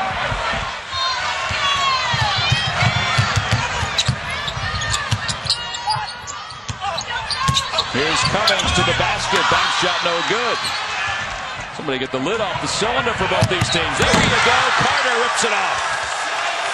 That was a good pass ahead. Carter in stride, catches it and throws it down.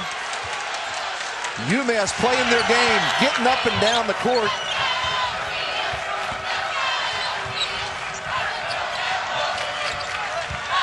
So now a 4-point lead for UMass. Wyatt is trying to draw the foul. Here's Cummings. Shot clock does not reset. No change in possession. Here's Randall to the basket. Finger roll. Got the roll off the side of the rim of the backboard. And that's a smart play, Tom. He has hit 2 straight threes, so the defense comes out on him. He pump fakes and drives and gets an easy 2 inside. Vincent has it stripped, got it back. And then the touch off the glass to make it a 51-47 game. 6 minutes into the second half for an opportunity to go out of the semifinal, the Atlantic 10 tournament.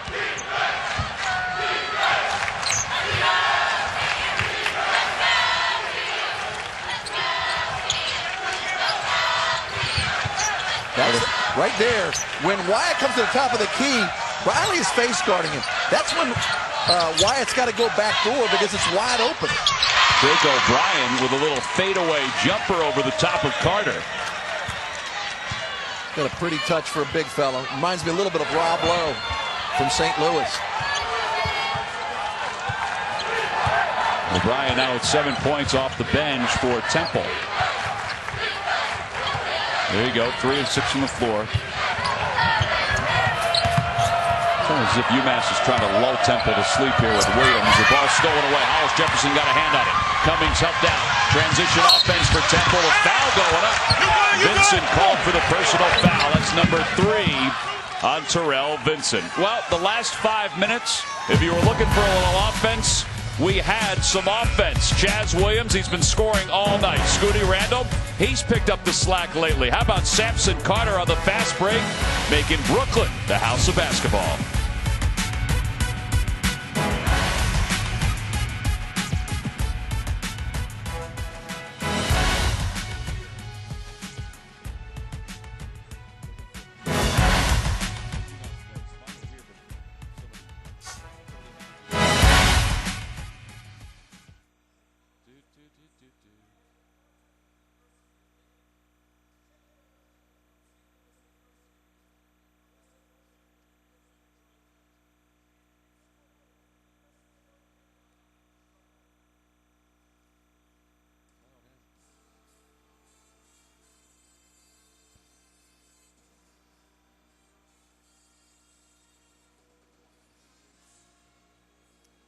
Yeah, let me think here. Let's think here.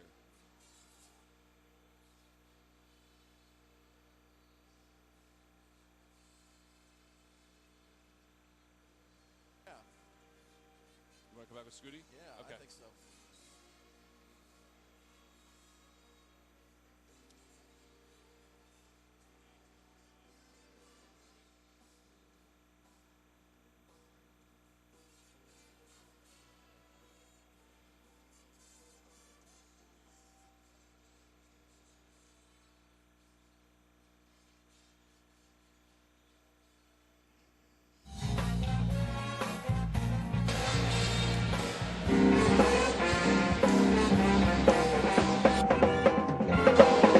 bass guitar certainly makes the pep band, at least for UMass it does. 51-49, UMass on top by 2 with 13:06 to play. Well, we mentioned this is Temple's final year in the Atlantic 10. That's a pretty classy sign for one of the Temple fans. Thanks for 31 years of memories. We said 9 titles. The memories have been lasting for the Temple Owls in the Atlantic 10. Well, I actually think it's, when you look at the Big East, you think of Syracuse. When you look at the A-10, you think of Temple.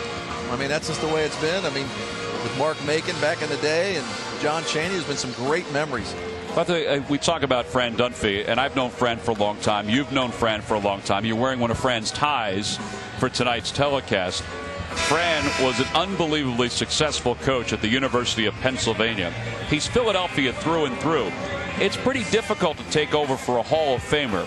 He hasn't missed a beat. As great as John Chaney was, I think John is appreciative that Fran has taken the Temple Owls and hasn't missed anything. Fran Dunphy honors tradition. I mean, he's a guy that his alma mater's in the A-10. I mean, LaSalle. He played at LaSalle. He is a class guy. He teaches fundamentals. He teaches hard work. He teaches education. He wants his kids to graduate. That's no different than John Chaney. Now, he's not as fiery, but you look at that. Those are some pretty gaudy numbers. It's also a pretty gaudy mustache for Fran Dunphy, who he no longer has that mustache. He shaved it when Deontay Christmas came back to graduate from Temple. That was just an excuse to get rid of it. Well, his wife has probably been in his grill about it. Mustaches are gone. Fran Dunphy, also a very accomplished amateur golfer. He won his club championship this past year. I congratulated him on that, and he said, well, the guys I were playing really had tough days. They were wonderful golfers, and I'm nowhere near in their class whatsoever. 53-51 the score. The bucket made by the Minutemen to give them a 2-point lead. 12:40 and counting to play here in the second half. Leo back in the game. He had a nice first half and really kept Temple ahead with 8 first-half points with some solid defense. The bench has been big for Temple. 17 points so far in the game. Hollis-Jefferson gets the continuation. Welcome to the NBA, boys. And he's one of the guys that had a solid first half. Hollis-Jefferson, 10 points on 5 of 6 shooting with 6 rebounds. You'll see the pass from DeLeo to Hollis-Jefferson. He stays with it, uses the glass, and puts it through.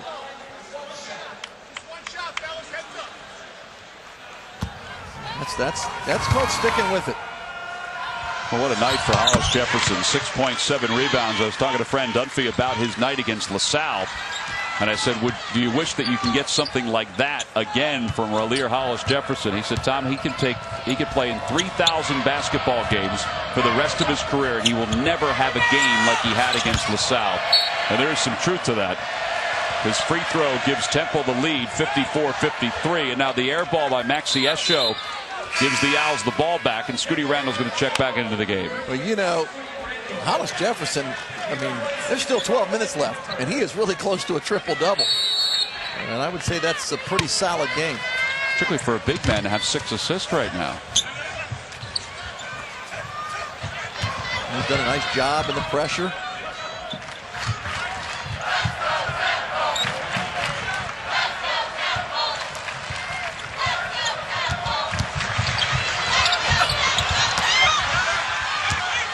Wyatt took that with one hand. If he would have taken 2 hands, he probably would have fouled. Wyatt with the rebound. Gives it off to Randall. They have numbers. Hollis-Jefferson will go to the free throw line after the block. So Temple with a 1-point lead. We'll see if they can add to that lead when we return to Barclays Center right after this.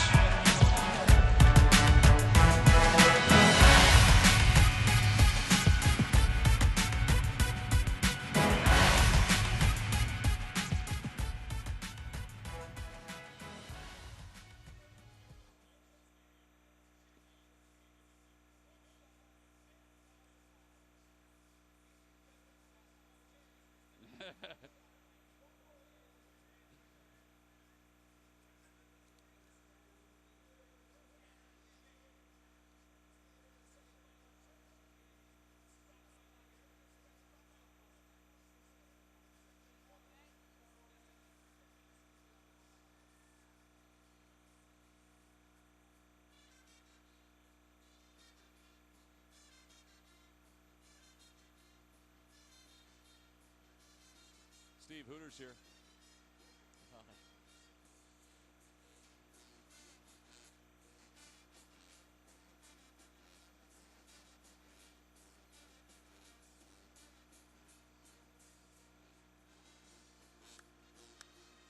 That has to hurt when they do that. Seriously. It's crazy. Thank you.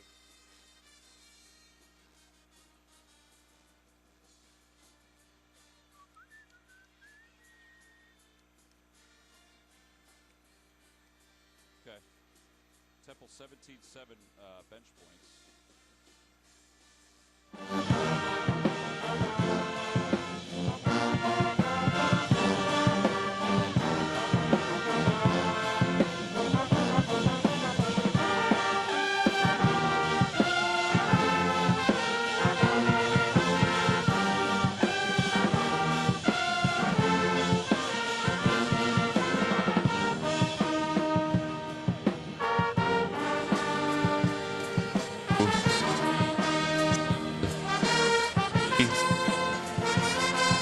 Temple on top, 54-53, 11:37 to play here in the second half. All right, let's take a look at our difference makers for tonight's ballgame. Chaz Williams is always a difference maker, isn't he, for UMass? He really is, and I think the way he came out at the beginning of the second half got his team going.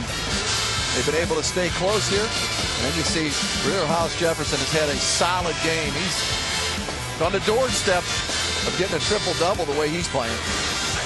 Well, take a look at some of the highlights of Rahlir Hollis-Jefferson so far tonight.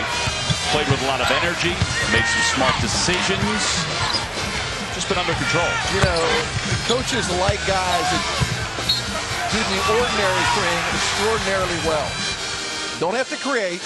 If you open shots, you make a good pass, you get the rebounds because you box out. And that's exactly what Hollis-Jefferson has done here this evening. So he'll go to the free throw line. And he makes the first of two.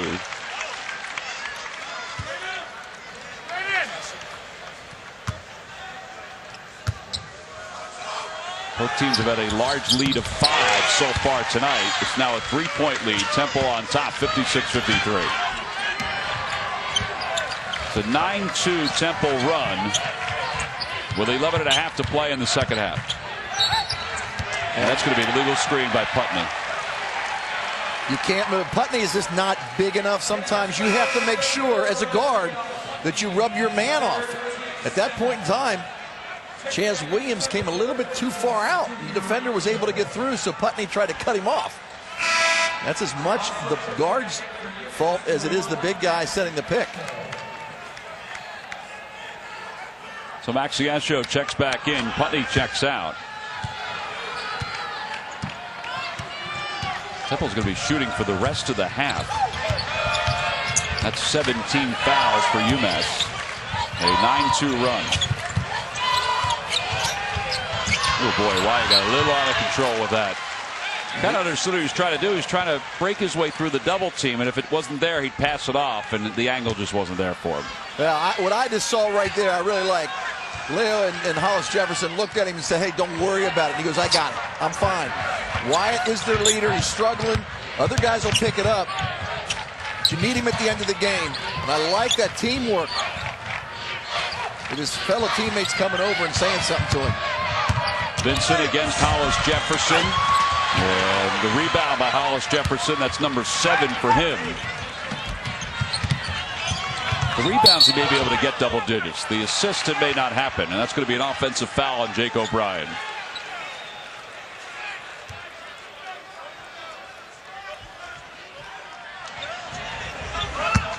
And Fran chatting with Bill McCarthy, one of the officials for tonight's ball game. Earl Walton's going to go over and take a look at that just to see if there was any kind of elbows back and forth. They're going to take a look at it right now. I like Fran's tie, but I think I like mine better. I might have to sell it back to him, but you'll see. I don't think there's. Well, the arm went up, and it's the interpretation of the rule. See, right there, the arm went up. Vincent went to the floor. I think Vincent did a little acting as he went down to the floor. I just think they're going to call it a flagrant. I think they might call it a flagrant.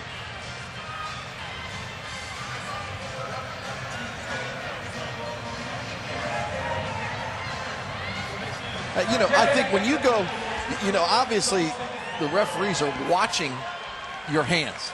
But big guys go down there and they establish position with their arms. That you need to do it with your lower body. The referees aren't looking at your lower body; they're looking at your arms. All right, so they're not going to call. No. They're not going to call any kind of flagrant foul. I think that's the right call just too. Just a foul. 56-53 the score. 10:35 to play, second half. Chaz Williams with 18 points on 6 of 10 shooting. Here's Freddie Riley covered up top by Dalton Pepper. Riley lets it go way downtown. No good. Thought an easy offensive rebound by Carter, who was fouled going back up. I'm not sure if Riley saw this, but Carter was wide open under the basket, and Riley shot that pretty quickly. And you'll see right here, Carter underneath the basket, nobody there to box him out. So, if I'm Riley and I see that, I go for that 3-ball. Well, now Carter goes to the line. By the way, the foul on Jake O'Brien, his third. UMass is a team 4th in the Atlantic 10 in free throw shooting at 72%. Part of that is because of the success of Chaz Williams. Dalton Pepper was in for a moment. Now he's back out. Scooty Randall comes back in. And here's Carter's second shot. And it's good.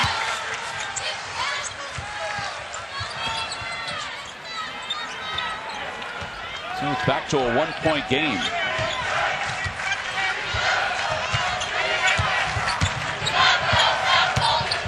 Hollis-Jefferson dribbled himself open. Shot no good. Scooty Randall, right place, right time. Off the loose ball. Samson Carter got caught into the basket and was able to get that. You're going to see a turnover by UMass stepping on the inbound lines. You'll see right here, Samson Carter goes too far in and loses it. Right place at the right time. All right, so a little full court pressure by UMass. That's what they're known for. Now they pull back a little bit. Have they been as frenetic as you expected as far as their full court pressure goes? No, and I think that's a lot to do with the way Temple plays. You have to always be cognizant of what Temple's trying to do. Fran Duffy's such a great coach. Hollis-Jefferson off the miss by Jake O'Brien, lays it in. And that's a rebound and 2 points for Jefferson, giving him 15 points and 8 rebounds. How many lead changes? 13 lead changes so far. It's a 5-point lead for Temple. It matches their largest lead of the night with 9:37 to play. On our 150th anniversary, we could run an ad showing our campus back then. But at UMass Amherst, we'd rather show you everything that's happening here right now.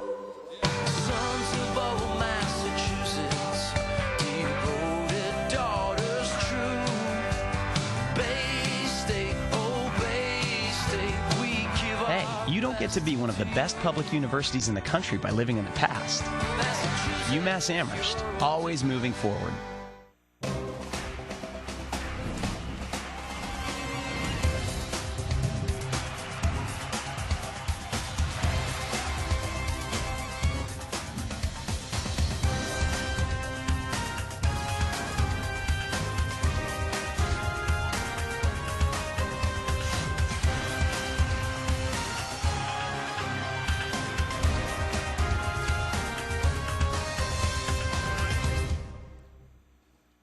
Are you getting this, honey? Oh, prime time. We are rolling. All right, Mama's gonna bring it home. Mama's gonna bring it home. Okay. Come on, watch this guy. Oh, backwards. Oh, don't. Oh. It went into Bob and Carol's yard. Oh, no? Okay, Yeah. here it is. Oh, no! Challenge your kids to be active and eat healthy. All right, let's see what you can do. Let's go. They might surprise you. Search We Can for more ideas on how you and your kids can get healthy together. Well, both teams have had 5-point leads at one point or another during the course of this ballgame. This is the second time Temple has a 5-point lead. Now, I think both of us are in agreement that Temple doesn't really matter what happens in the A-10 tournament. They're going to be in the NCAA tournament. Do you agree with that? Absolutely. 23-8 overall, 11-8 in the conference. The RPI 38. Very good wins over Villanova, tournament team. Syracuse just won in the Big East again tonight over LaSalle and over VCU. What about UMass? I mean, UMass they've had a solid year. Yeah, they really have. I mean, but the thing is, they have a key win over LaSalle. Xavier's not a tournament team, maybe an NIT team, Yeah. but I think that the loss to St. Bonaventure may be tough. But this is a league that's very good. You know, I wouldn't be surprised that they get five teams in, and UMass being one of them. You wonder if UMass had defeated Miami earlier this year, if that may have changed their resume a little bit. 60-55 to score, 9.5 to play. Galileo now on Chaz Williams, denying him the ball. Dalton Pepper back in the game. He's on Maxiesho. Vincent goes to the basket and draws the foul. Anthony Lee, who's had some foul trouble. If it's against him, that's number 4. He's really been a non-factor. He's got more fouls than he has points. He's only played about 15 minutes. But, you know, the good news is that other guys have picked it up. DeLeo picked it up, Pepper, O'Brien, and especially Hollis-Jefferson. Anthony Lee was in foul trouble against VCU at the end of the regular season. He played only 12 minutes in that ball game, so it's very similar to this one. He's out. Randall's in. O'Brien's in for Dalton Pepper.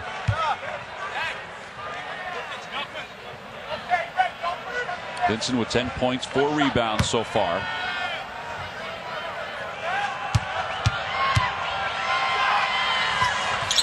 The second shot is good.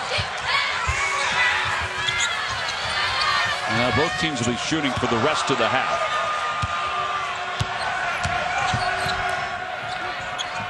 Temple with 16 fouls, UMass with 7. The possession arrow belongs to the Owls. Here's DeLeo. Over to O'Brien. They try to get him open for a jumper. Really good ball movement. Taking a little time off the clock, but that's very good ball movement. 7 on the shot clock right now. They have to get in that offensive area. Shot clock at 3, now at 2. Wyatt lets it fly, no good. And the rebound by Chaz Williams. He saved it on the baseline. And then he'll get it right back. It was not a good possession by Temple. Fadeaway 3 by Wyatt. Wyatt has really struggled here. 2 of 11 from the field. 1 of 6 from behind the arc. He has 10 points, but 5 of those points have come from the free throw line. Vincent cut off on the double team.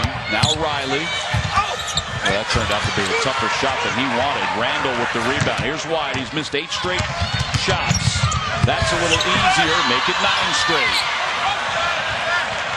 He's 1 of 6 from behind the arc, but that one was pretty. Chaz Williams just lost control of that ball.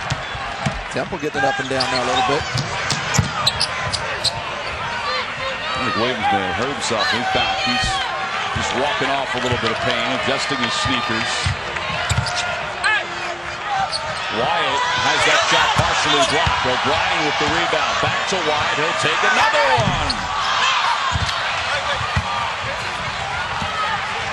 So he's now missed 11 straight shots.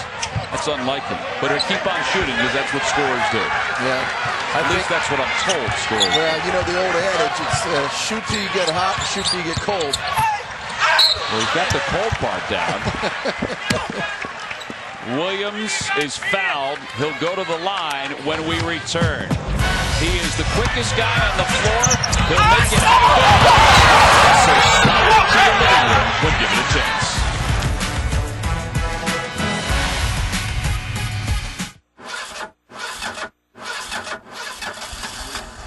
For the millions living with COPD, breathing becomes a real struggle. COPD stands for chronic obstructive pulmonary disease, but you may have heard of it as chronic bronchitis or emphysema. Over time, it makes it harder and harder to breathe until you feel like you're breathing through a straw. COPD is the 4th leading cause of death in the U.S. It kills 1 person every 4 minutes, and it took my grandmother. An estimated 24 million Americans are affected, but as many as half of them don't even know it. It's a race against time to spread the word about this serious disease. If you're over 35 and have ever smoked, you could be at risk. The good news is, there are steps you can take to improve your symptoms. I'm Danica Patrick, and I drive for COPD. Take action today to breathe better tomorrow. Join the movement at driveforcopd.com, take our screening questionnaire today, and talk to your doctor. From Iraq and Afghanistan, our brave warriors are coming home, wounded. Some with wounds you can see, some with wounds you can't see. Wounded Warrior Project was created to support our men and women coming off the battlefield. Please help carry these warriors the rest of the way home. Get involved at woundedwarriorproject.org. Temple with a 3-point lead, 60-57. Neither team has really pulled away. UMass had a 5-point lead in the first half. Temple's had a 5-point lead 2 different times. The stars coming into the night that we talked about, Chaz Williams, 18 points, not a bad night for him. But how about Khalif Wyatt? What's going on with his shooting so far in this game? You know, I think that he is struggling, and luckily for Khalif Wyatt, he's got guys helping to pick up the pace. But he has missed his last 12 shots, and they're not. He makes those shots. But still, they are tough shots to take. And I really think it's a nice little shot in the lane. Just take a dribble in and get inside that 3-point line. Try to drop one down. But he's been there before. He doesn't look really too upset about it right now. All right, now this is probably a pretty simple question. He doesn't stop shooting, though, even though he's struggling, right? Now, he's, like you said, he's a scorer. And chances, the reason why this team is as good as they are is he's the A-10 player of the year. And I think he needs to continue looking for shots. But it's unusual for Wyatt to only have 1 assist. Usually when he's not scoring, he's able to distribute the basketball and get other people involved. Chaz Williams makes both free throws to make it a 1-point game.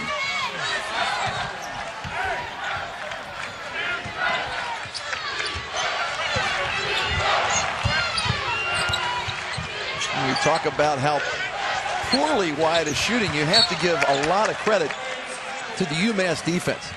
They know where he is. Freddie Riley has done a great job of face guarding Wyatt, making it so hard for him to get the ball. When he does, he's right up in front of him. Here's DeLeo, the bounce pass to Hollis-Jefferson. Extra movement to Scooty Randall. Still time on the shot clock. Randall lets it go. No good. Rebound is tipped up by O'Brien. That's no good. And Maxiesho pulls it down. We've had 6 ties, 12 lead changes. And UMass with a chance to retake the lead. And a steal by Wyatt. He doesn't have numbers anymore, but he's fouled from behind.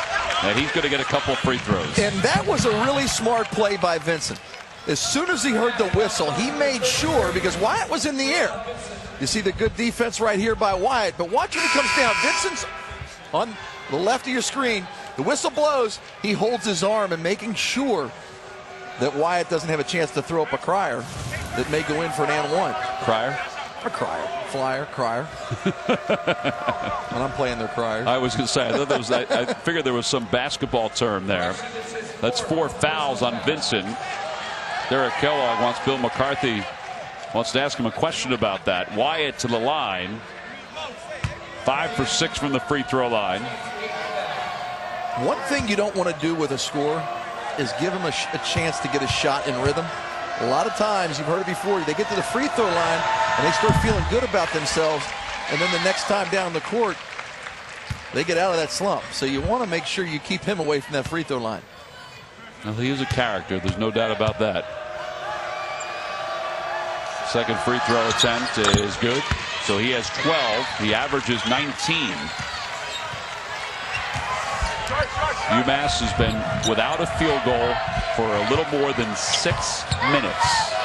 And they're still only down by 3. Still only down by 3. The foul by Hollis-Jefferson, and Williams will go to the free throw line. That's part of the reason why they're only down by 3. Take a listen to this hard foul. And once again, Williams on the ground. I mean, he is on the ground all the time. Well, they've charged that foul to Khalif Wyatt. That's just his second. Williams 6 for 6 from the free throw line. UMass 17 of 19, 18 of 20. Samson Carter back in, Vincent out.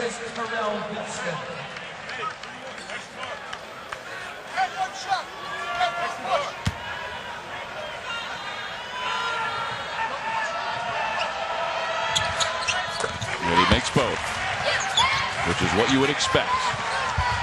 Two top scorers for the respective teams, Wyatt and Williams, outstanding free throw shooters. 62-61 the score. The winner of this ball game plays VCU tomorrow in one semifinal. The earlier semifinal, St. Louis and Butler. And another miss by Khalif Wyatt. So much for that free throw thing. That was a fadeaway three. Maybe as the game goes on. How about that shot? That is remarkable. He was going down. DeLeo was right in his grill, and he waited for DeLeo to finally come down. It took nearly 7 minutes, but UMass is able to get their first field goal. It's our 13th lead change, make it 14. Wyatt finally gets a field goal to go down. Oh, here we go. Now the pace is picking up a little bit. It's like the 15th round of a heavyweight fight. When the individual that's on the losing side starts to fire. How about this? UMass, another move by Williams. That's just silly right there. UMass has 21 field goals, 18 turnovers, and 19 made free throws. This is a crazy game. Look at Williams. Oh, man. Dennis Williams pulling up his drawers, getting himself ready to go. Defending TJ DeLeo. He just made a tough shot. Does Wyatt next? Scooty Randall's kind of lost. They get it back to DeLeo. Whistle blows at a timeout called by Fran Dunphy. I think Fran Dunphy just saw it was getting a little bit crazy out there. All right, this is not how you draw it up, but it's pretty effective. Look how high for a little guy, he's got hang time. DeLeo did a great job the first time defending. That time he just went straight to the basket. But look at it. Licking his chops. Well, he's only a junior. Derek Kellogg, when he's talked about Chaz Williams, he said on a scale of 1 to 5, when you talk about coachable, he's a 5. When you talk about the individual, he's a 5. When you talk about the energy, he's a 5. A lot of 5s being thrown out there. Yeah, he is a perfect 10 as far as I'm concerned. He is great for this league. He's fun to watch. I actually got my picture taken with him and showed my son at home, who's about the same size as Chaz Williams in the 7th grade. I said, I don't ever want you to tell me you can't go up against those big guys, because it's a lot of heart, it's a lot of practice. He really gets in there and mixes it up. What are his prospects of playing beyond college? Seriously. I mean, I know height may be a disadvantage, but there have been smaller guys that have played in the NBA. I'll tell you, there's a lot of, first of all, give him a shot in the NBA. Give him a shot. Harlem Globetrotters could pick him up. He could go overseas and play. They're always looking for big guys, but he's the guy that's leading the show here, and this is a big-time game. You can check the 6 ties, 15 lead changes. It's a back-and-forth game. UMass with a 1-point lead, 4.5 to play in the second half. The alley-oop to Caddy Lillane, and Lillane reverses field and lays it in. Lillane used the rim as a pick. Did a great job of scoring on it. Khalif Wyatt, foul going up. He'll go to the free throw line for 2. It's important to know where you are on the basketball court. Caddy Lillane gets the pass, and he goes up under the basket because O'Brien can't go over and get that from him. That's a smart play. It's like a pick at the basket. All right, there's also another move. Chaz Williams with that pass looked to his right, passed it on a diagonal to his left. When he looked to his right, Jake O'Brien moved to his left to defend who he thought was going to get the ball, but it was Caddy Lillane who was left wide open. And I tell you, it's when you're that good, like Chaz Williams, and you're such a good scorer, you have to respect that, and everybody comes over on him. He's able to get other people open. Last 6 points coming off the fingertips of Khalif Wyatt, who now has 16. 9 of 10 from the free throw line. He's 3 of 16 from the floor. 1 for 9 from beyond the arc. 4 minutes to play. The winner goes on to face VCU tomorrow at 4 p.m. Eastern.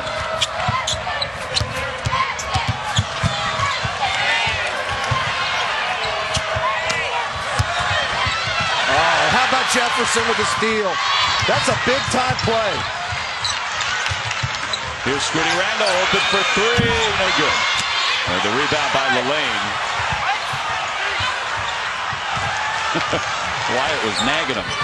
Williams in the open floor, the crossover to the basket, no good. And Lane, oh, what a save. He threw it right off Jake O'Brien. What a great way to finish off that possession. 67-66. UMass is on top by 1. 3:22 to see who goes on to face VCU. Come on back.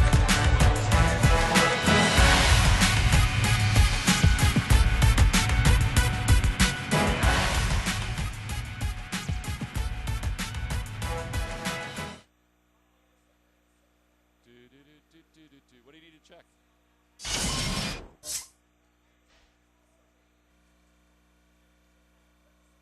Is that right? No timeouts left.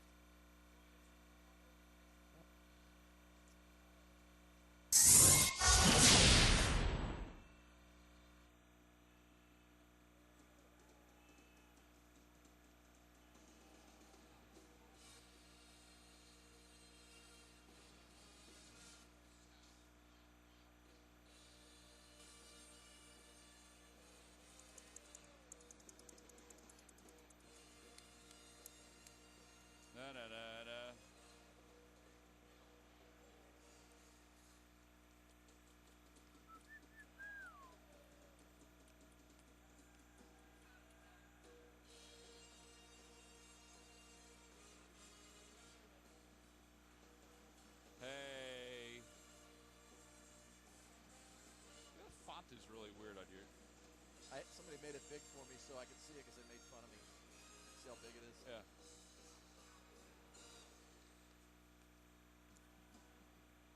$15 lead changes, by the way, T-Mac. Cheater. Only 2 points in the second half from the bench. You know that?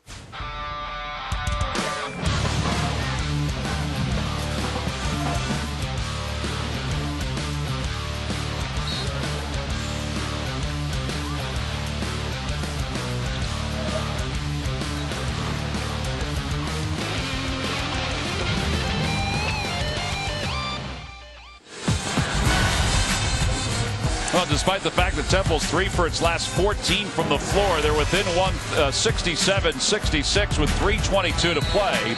Here in the second half, our game summary. Both teams in the 40s as far as the shooting percentage goes. How about what UMass has done on the boards tonight? And again, some of the stats are odd because it's only a 1-point game. Well, I think they're offset each other. I mean, the rebounds are terrible, but then look at the turnovers. You know, UMass has 37 rebounds, but they also have 19 turnovers, so those sort of offset. How about that?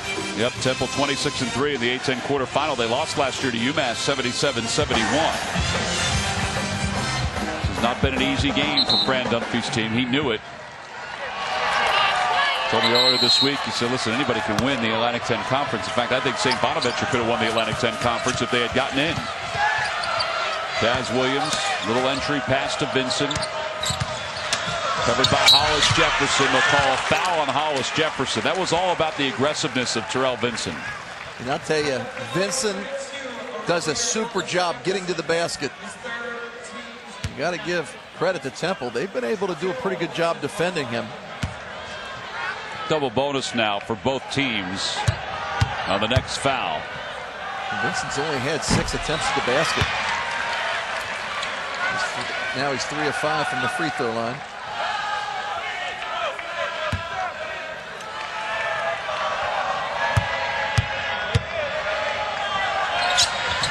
Second shot was good, so he missed one, made one. It's a 2-point ball game. Esho in, Vincent out.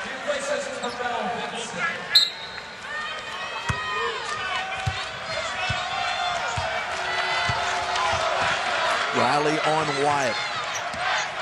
See what Wyatt does here. Oh, nice hesitation. Teardrop, no good. It rimmed out. Esho with the rebound. He had it. It was a nice move to the basket. Good head and shoulder fake. Yeah, they talk about creating shots, creating your own shot, and that's exactly what Wyatt was able to do. He just wasn't able to finish the shot. Now Williams, on the other hand, has been able to finish shots tonight. And right now, if you're UMass, you want to get a good shot. You don't have to rush. You got the lead. 2.5 to play. And a timeout called by UMass. So they're down to 2 timeouts left with 2:35 to play. Well, we mentioned last year's A-10 quarterfinal. UMass upset Temple 77-71. Khalif Wyatt had 15 points. That helped Temple take the lead at halftime in Atlantic City. In fact, he was going to the basket aggressively, but UMass a 15-0 run to start the second half. Now, there are fans that came out to watch that ball game. Watch Jesse Morgan make that three. That was a huge one there. They went on to a 77-71 victory. Jesse Morgan had 21 points, 16 in the second half last year for UMass. He's out with a torn ACL. You know, you look at this league. I mean, this is a very, very solid league. We've talked about it, but you probably think the last thing that LaSalle wants is for UMass to win this game. Well, but I think this A-10 should have a minimum of 4 and possibly 5. If you look at the brackets. Yeah, the first semifinal tomorrow. It's a good one. It's a rematch of a game earlier this year. St. Louis and Butler. And then the winner of this one takes on VCU. Williams lost control for a moment. Shot clock at 5. Vincent lets it go. No good. Rebound by Cummings. Good box by O'Brien, pushing the lane under the basket so that Cummings can get that rebound. Wyatt, O'Brien, Hollis-Jefferson, Randall, and Cummings. Here's O'Brien, open for 3, no good. And the rebound tipped by Hollis-Jefferson to Chaz Williams. 2 minutes to play in the second half. Temple has missed 7 consecutive three-pointers, including that last one by O'Brien.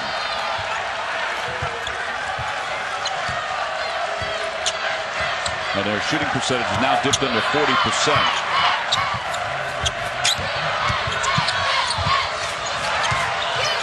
Carter lost control. Hollis-Jefferson had it for a moment. Picked back up. Riley for 3. Good! How big was that play? Hollis-Jefferson had it in his hand. Good defensive play, getting it back. Riley with a wide open 3-ball. Hollis-Jefferson pinballs it around, and a timeout called by Fran Dunphy. It's a 3-point game, 1:16 to play here in the second half. Well, this battle for a loose ball opened things up for Freddie Riley. Good defense by Hollis-Jefferson. He just couldn't corral it. Well, Samson Carter did a nice job of staying with it, and then Riley straight over, and look at that. You don't think he's fired up? And now Temple comes down the other end. Hey, don't forget about us. Hollis-Jefferson. That just sounded like Pete Gillen. Don't forget about us. We're back here. That was a nice play by Hollis-Jefferson. He's had, I think, one of his better games. 7 for 10, 17 points, 8 rebounds, and 7 assists. Well, there's the game reset. Each team with 2 timeouts left. Both teams at the double bonus. The possession arrow belongs to the Temple Owls. What did Fran Dunphy want this timeout? Why did he call this timeout here? I think right now he's setting the stage for what's going to happen in this possession. You don't need to foul. It's a 3-point game, lots of time left, but you want to make sure that you deny the dribble penetration of Williams. He also wanted to make sure he was able to set up his full court pressure. They do not defend the ball. They have Randall away from the ball. He'll defend the cutter trying to get the ball. They're trying to shield Chaz Williams from getting the basketball. And a timeout called by Derek Kellogg. Samson Carter just couldn't find the right player to get open.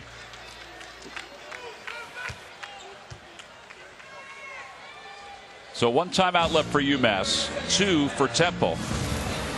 You know, right here, you'll see, here's Chaz Williams, and now you'll see Randall right here. He is going to play, not guard the ball, but he's going to make sure he's going to go back and forth, trying to keep Chaz Williams from getting the ball. So we'll go ahead and roll that.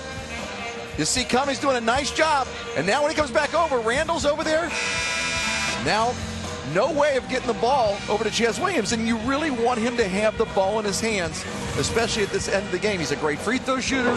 He controls your tempo, and he makes things happen. But I think he wanted the ball in his hands, too. Oh, absolutely. All right, so the timeout by Derek Kellogg.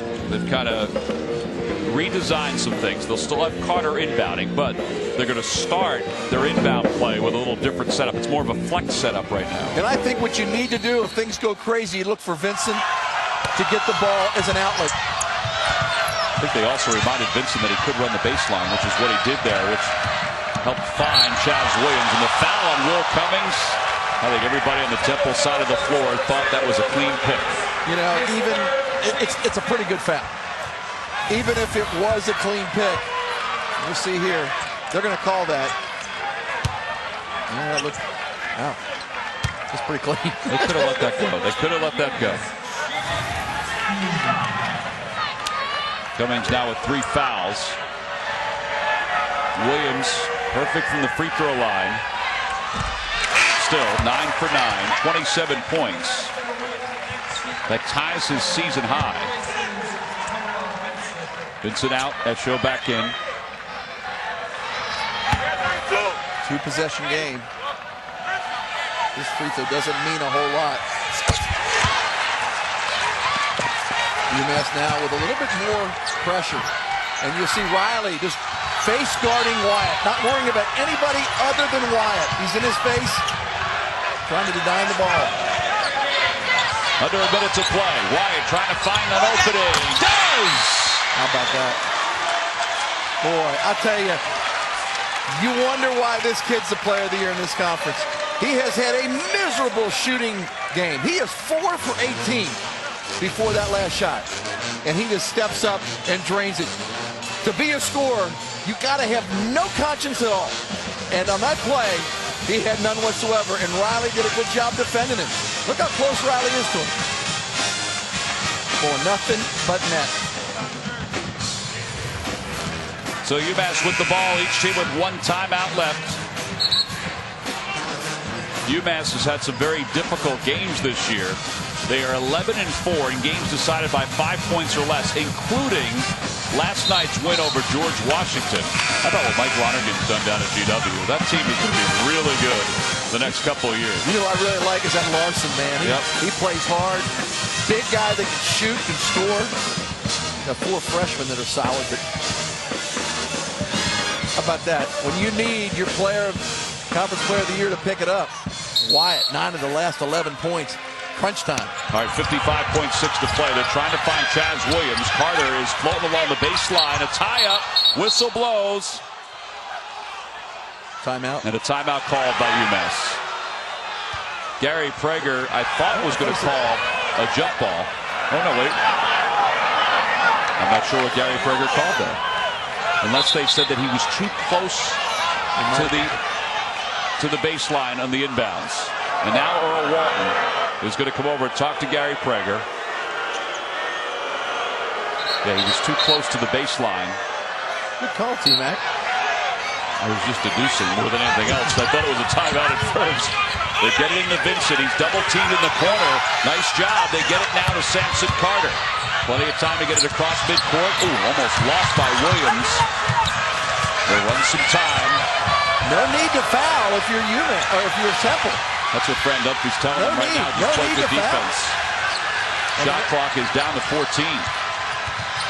You just want to make sure they don't score. Shot clock at 7. Vincent.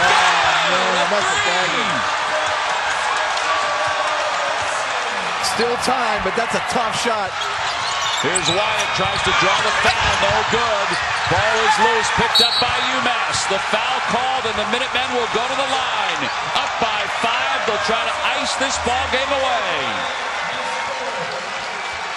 Boy, what a great effort by UMass. And who is it? Vincent, the man of the hour. You see he drives in here, gives it back up. Pulls up for the 3. Nothing but net. That is a big-time shot by number 33. Talk about a stunner.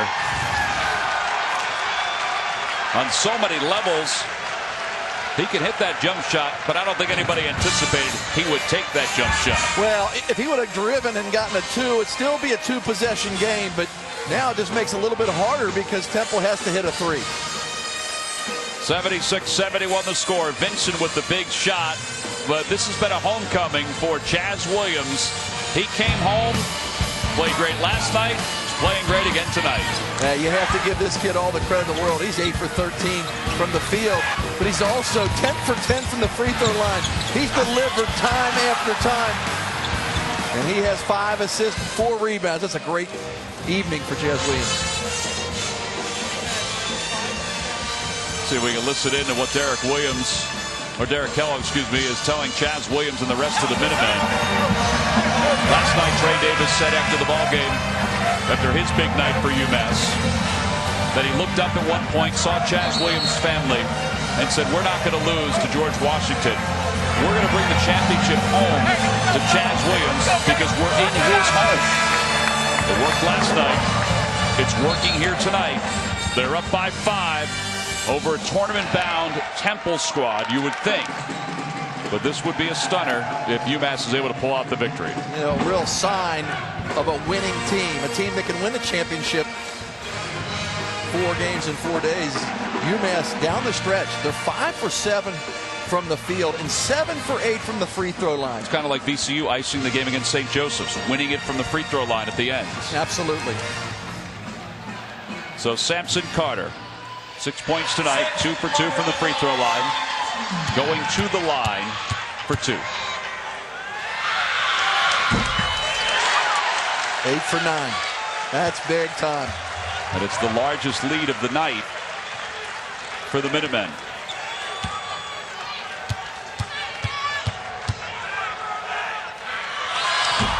Bubble teams everywhere wondering what's going to go on. Still a 2-possession ball game. Wyatt up the floor, covered by Riley. To Cummings for 3. Good! Temple doesn't have any timeouts left. Just rubber. Here's Riley.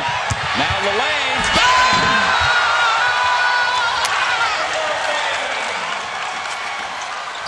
And that will do it. UMass will advance to the semifinal for a rematch against VCU as they upset the Temple Owls 79-74.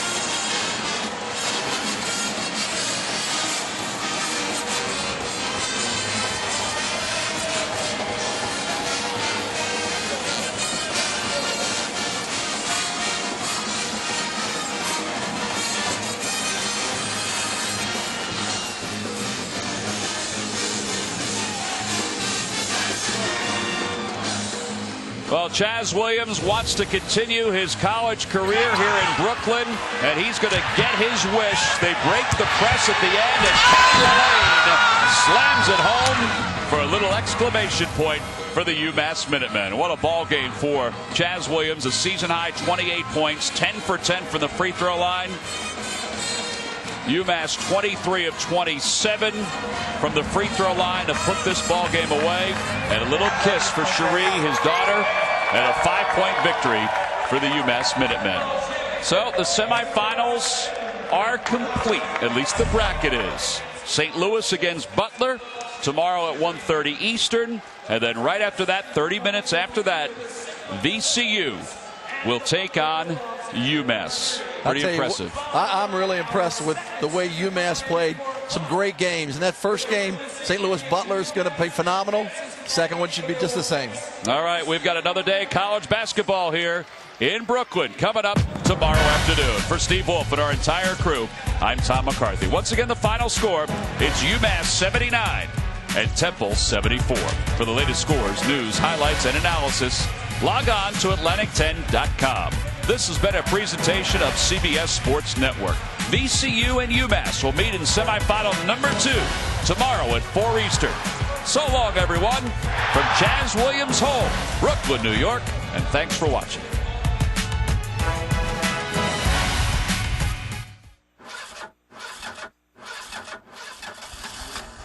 For the millions living with COPD, breathing becomes a real struggle. COPD stands for chronic obstructive pulmonary disease, but you may have heard of it as chronic bronchitis.